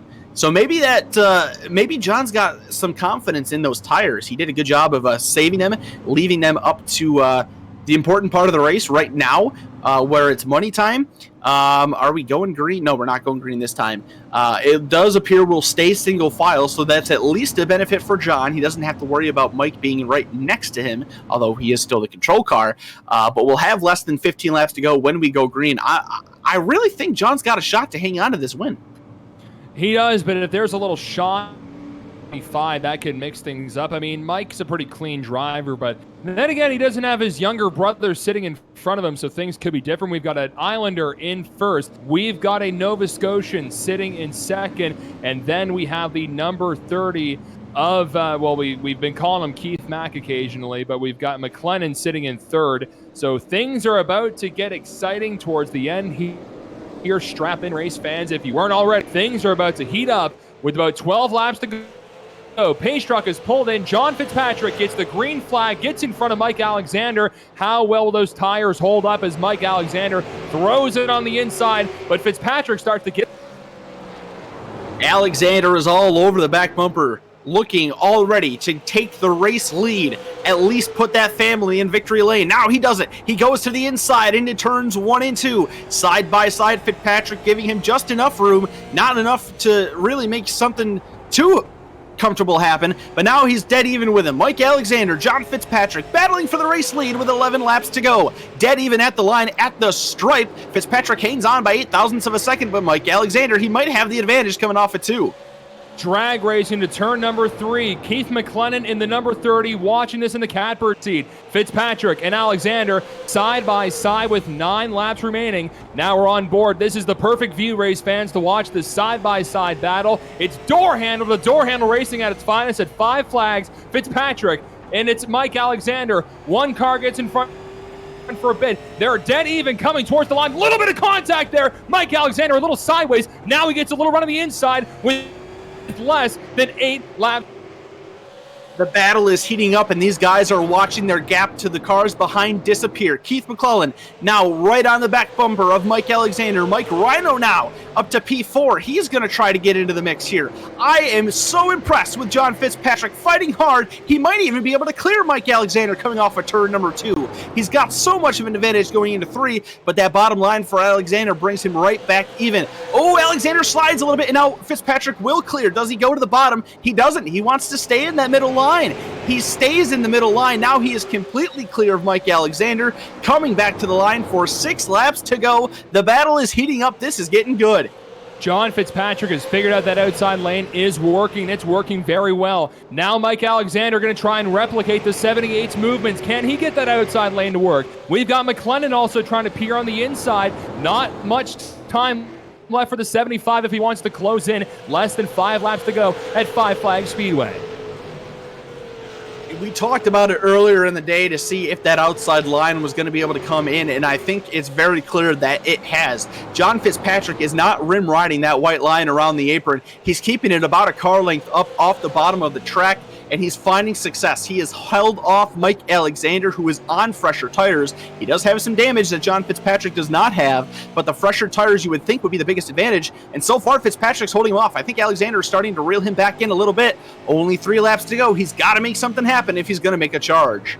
3 more times around here at Five Flags Speedway here in Florida. The Petty International Raceway eSports Series, race number 2.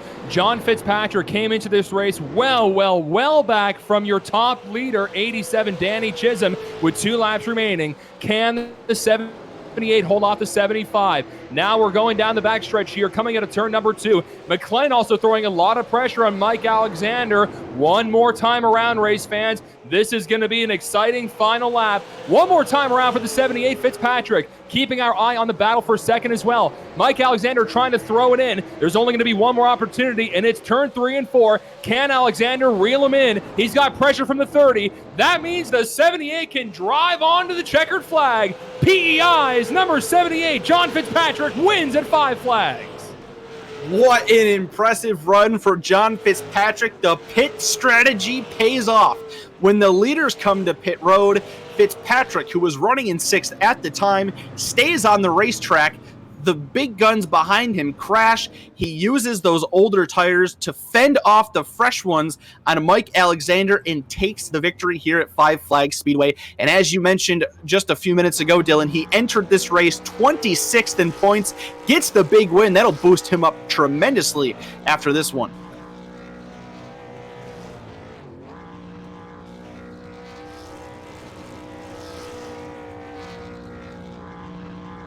The Burnout Celebration on the front stretch for John Fitzpatrick. Super excited to pull off this victory. Mike Alexander, a disappointing second place finish. Thought that he was going to be able to get it done on those fresh tires, but couldn't do it. Keith Mccullen comes home in 3rd, Mike Rhino in 4th. And how about Matthew Barkhouse? He comes back for a 5th place finish. Obviously not what he wanted to do tonight, however you want to call it. It's night in the iRacing sim. Led the majority, really the entirety of the first half of the race, made that pit stop, and it turned out to be the detriment. He was able to get back into the top 5 to score a good points run. He entered this race in position number 4 in the points, just 5 points behind Danny Chisholm. The only guy that he didn't beat was his brother, Mike Alexander. He was behind him by 1, so the two of them may take over the top 2 spots in the points battle as Danny Chisholm and Brett Suggs finished behind them, although Suggs was only in position number 7. Chris Romo was 6th, Craig Kenny 8th, Mark Williams 9th, Cody Fink rounds out the top 10 finishers, and it appears now we're starting to get some drivers in the booth here for post-race interviews. The first one, we've got the 3rd place finisher, car number 30 of Keith McCullen. Well, Keith, it was quite a wild one. You were able to pull off a P3 there. You put a lot of pressure on Mike Alexander in the 75 for position 2. A very strong run. Started all the way back in 15th place and got the podium. Walk us through your event. Yeah, first of all, I just want to apologize to Dave O'Blennis. I got into him a little bit. They were checking up, and he ended up in the wall from that, and I hate seeing that. I race clean, so sorry to Dave. And the second thing is sorry to that 9 car, the lap car. But, yeah, I was just entering. When I got that EOL for the incident with Dave, I was just entering the corners 2 and 3 times faster than some of them cars in the back that were a lap down, and clipped one of them. I feel bad, brought out a yellow, and hopefully no one got caught up in that, but I feel like some did. And then basically got her going from there and took 2 tires on that pit stop, got up to 3rd, and just let me say, it's great to be on the podium finally, and glad to be here. Keith, we saw an ever-changing event throughout these 100 laps. The first half of the race was marred with quite a few cautions.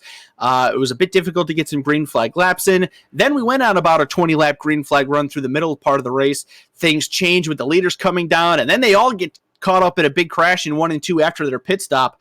A lot of things changing. Nothing really stayed constant with this race. No, absolutely. And not just throughout the race, throughout all afternoon. I mean, when we got into the server, I think it was evening time. And by the time we were racing, it was pitch dark out. So the track went through many changes. A lot of guys complaining about it being tight at the end, even with 4 tires. I didn't find it. I had 2 on, and that was the best my car was all day. But yeah, no, track was changing all day. You gotta adjust your driving for it. And just want to say, good job to Mike for 2nd. I know you guys love Mike. And sorry for Matt, my other teammate, got caught up in a wreck. And Rhino, good run for him. And I'm just privileged to be a part of that team. And lastly, I just want to thank Tim for putting this on. I actually took about a 3 or 4 year hiatus from iRacing. And when Tim got all this going, Mike Alexander gave me a call, said, dude, you got to get in on some of this. And I dug out a 6-year-old laptop, plugged it into my TV. Mike, being the good guy that he is, sent me a wheel, and here we are. That is absolutely fantastic. I would assume then the dust is well knocked off because, again, coming from 15th place, you had to go to the back earlier on in the race for some issues, and able to charge all the way back up to P3. You already gave a few shout-outs. Anybody else you'd like to thank for your run?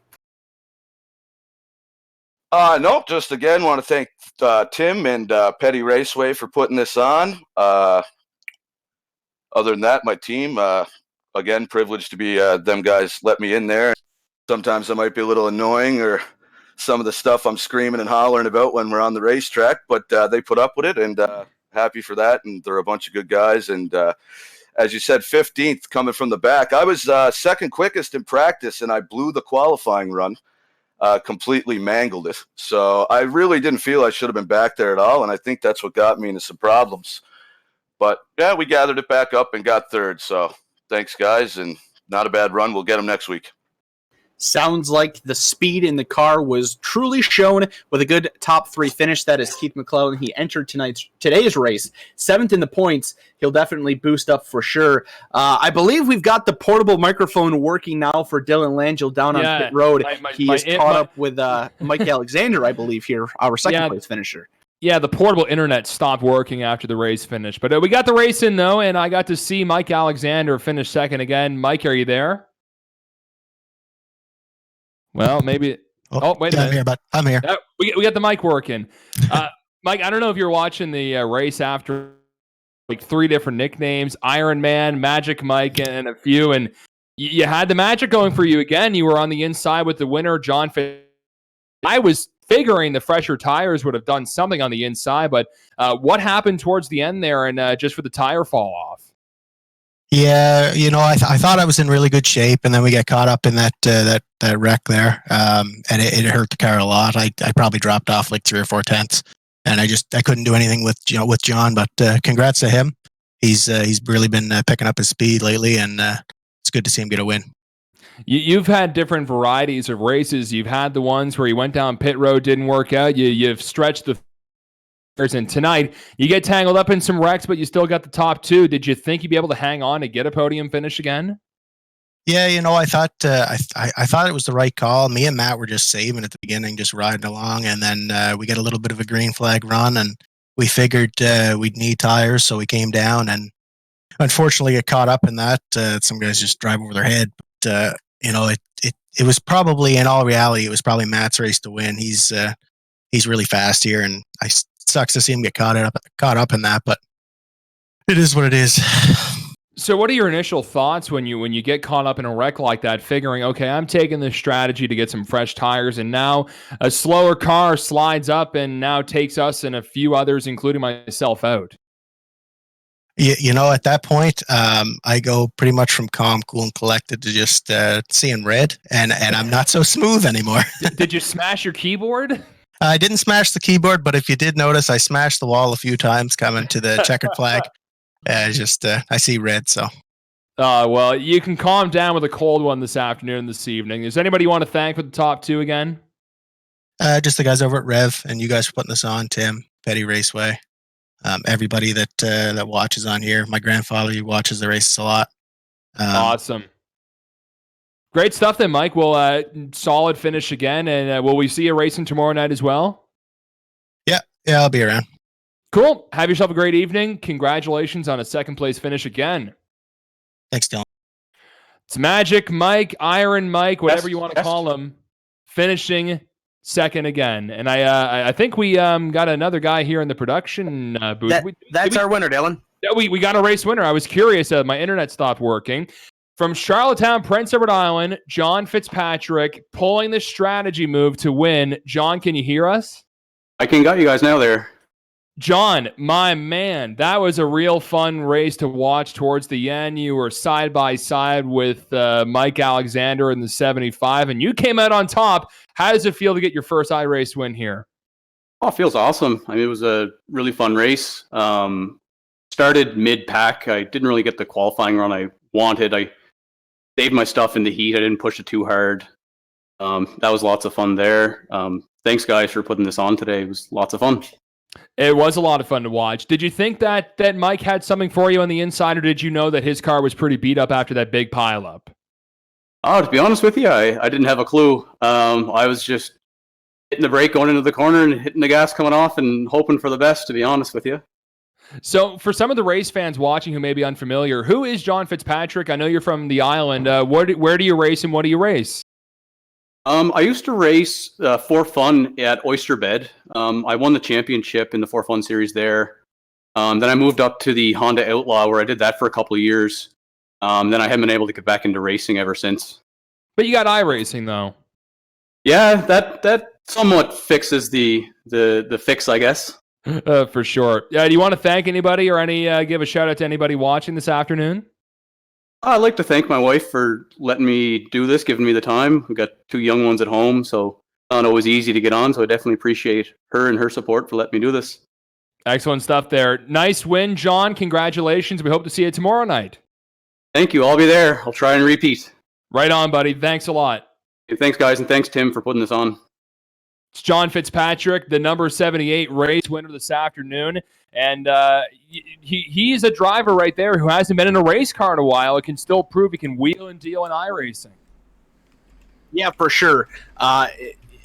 of course, we talk about the strategy play. He stayed out while running in the top 10, got ahead of those guys, found a little bit of fortune, didn't get caught up in that wreck that the other faster guys did, but he still had to hold off Mike Alexander, who came with a huge charge at the end of that race. Mike did have some damage. John looked relatively clean, but on the other side, John's tires were much older than what Mike Alexander's were, and I'm super impressed with that run. It's not very often where you're able to see a guy that doesn't have the equipment that some of his other competitors behind him have, and actually be able to hold it off. I think having that outside line being a little bit more prominent towards the end of that race than it was throughout earlier portions of the night was a huge benefit to him. He didn't really ever ride around that white line separating the racetrack from the apron too much like everybody else was. He found comfort in that middle groove and made it work. It was a very fun show.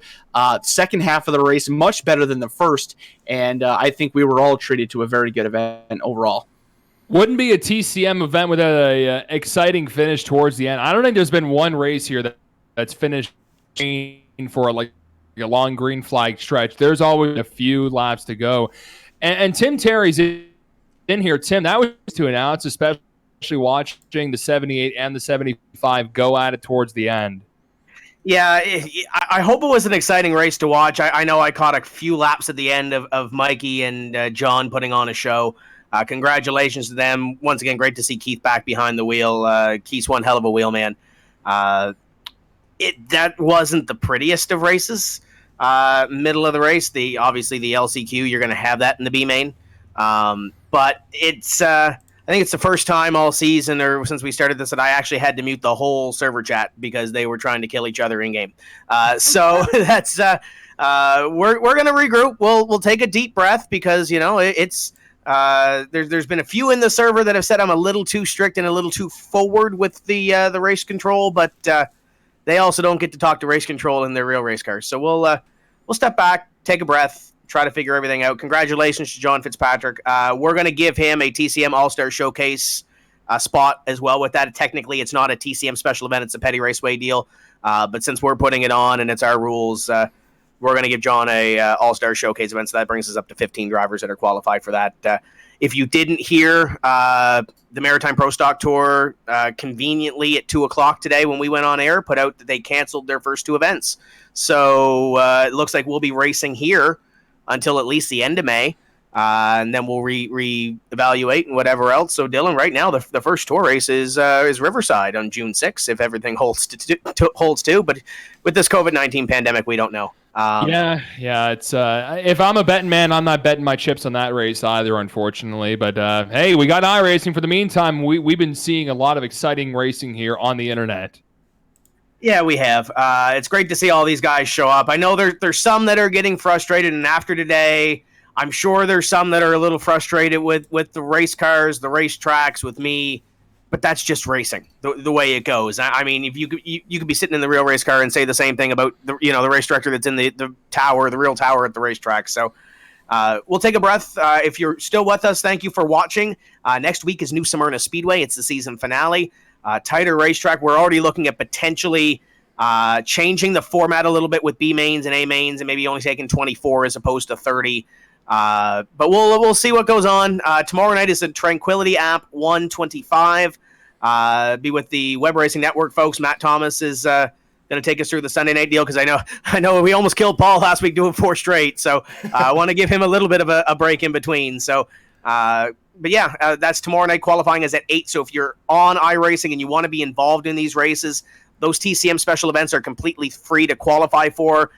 We just have more drivers and server slots. So you got to go in and make your qualifying effort tonight. And we'll hope to see you tomorrow at Langley Speedway for the Tranquility app 125. And that was it. Paul, are you ready to dust it off? Yeah, we're going to dust everything off. We got the upcoming events. No Tim's Corner here at VidaneTV, but we'll definitely be watching over a Web Racing Network. Matt Thomas always puts on a great show as well. But tomorrow we do have a doubleheader here at VidaneTV at 1 o'clock. We're going to be taking a look at the Hudson Speedway iRacers group. Those guys are going to be racing it. They're going to be racing somewhere tomorrow. My notes have a coffee stain on them. That's kind of super. But are they still at Lanier, Paul? Yes, Lanier. There we go. I knew it started with an L. So that's good news. We'll be able to check those guys out at 1 o'clock tomorrow afternoon. And then tomorrow night, 9 o'clock, SK modifieds at Stafford Speedway for the East Coast Winter League. And then Wednesday night, our weekly New Smyrna World eSeries event. Thursday, we got the Throwback League, New England, Pennsylvania iRacing Busch North Series at Lucas Oil Speedway. So that'll be really cool. They got every driver in that field actually has a throwback NASCAR paint scheme from the 70s, 80s, and 90s. So it's pretty cool to watch that last Thursday. Those guys put on a heck of a show. Lots of green flag racing there. But then we return next Saturday for the TCM, the Tim's Corner Motorsports Petty Raceway Series, and then back at it again Sunday afternoon next week for the Hudson Speedway iRacers group. They're going to be racing again as well. So lots of action here on VidaneTV. It sounds like there's a lot of places that aren't going to let us race in real life here, unfortunately, in the next month or so. But you know what? At VidaneTV, we got a jam-packed schedule for the month of May, and we're starting to book stuff for June and July as well. So if you're interested in having your iRacing or really any game, football, anything like that, we're open ideas here at VidaneTV. Oh, hold on. Do you have a hot dog eating game? Because apparently, according to Wes last night, that's a thing. Oh, if we have to do the hot dog eating contest on Zoom, I'm game. We'll as long as it entertains the masses here on VidaneTV, we're open ideas, man. Let us know in the chat if that's something you want to see. Everybody involved here with the production booth, Tim's Corner Motorsports, Web Racing Network, we'll bring those guys in here at VidaneTV. We'll have a hot dog eating contest. We'll do it up and we'll do it big, and then maybe the winner will give a championship onion ring or something like that to put on the finger. And maybe if that's what we end up doing one of these days, I mean, I love being up here in the booth. It's been a blast, and I continue to look forward to do more. But I also love competing, and that is absolutely something that I could give you a run for your money for, Paul. Well, it sounds like the gambit's been laid down. We'll iron out the plans for that. We'll definitely pay attention to our Facebook page, facebook.com/VidaneTV. Be sure to search for Petty Raceway as well as Tim's Corner Motorsports. But for myself, Showtime Paul Strickland Jr., for Kyle Young, for Dylan Langell, for Tim Terry here, Tim's Corner Motorsports, Petty Raceway. Thank you guys so much for coming out and joining us this afternoon. Have yourself a great day and get outside and enjoy that weather. It's nice here in New England, so I'm going to go out and cut some wood. You guys have a great night. Thanks so much for coming out.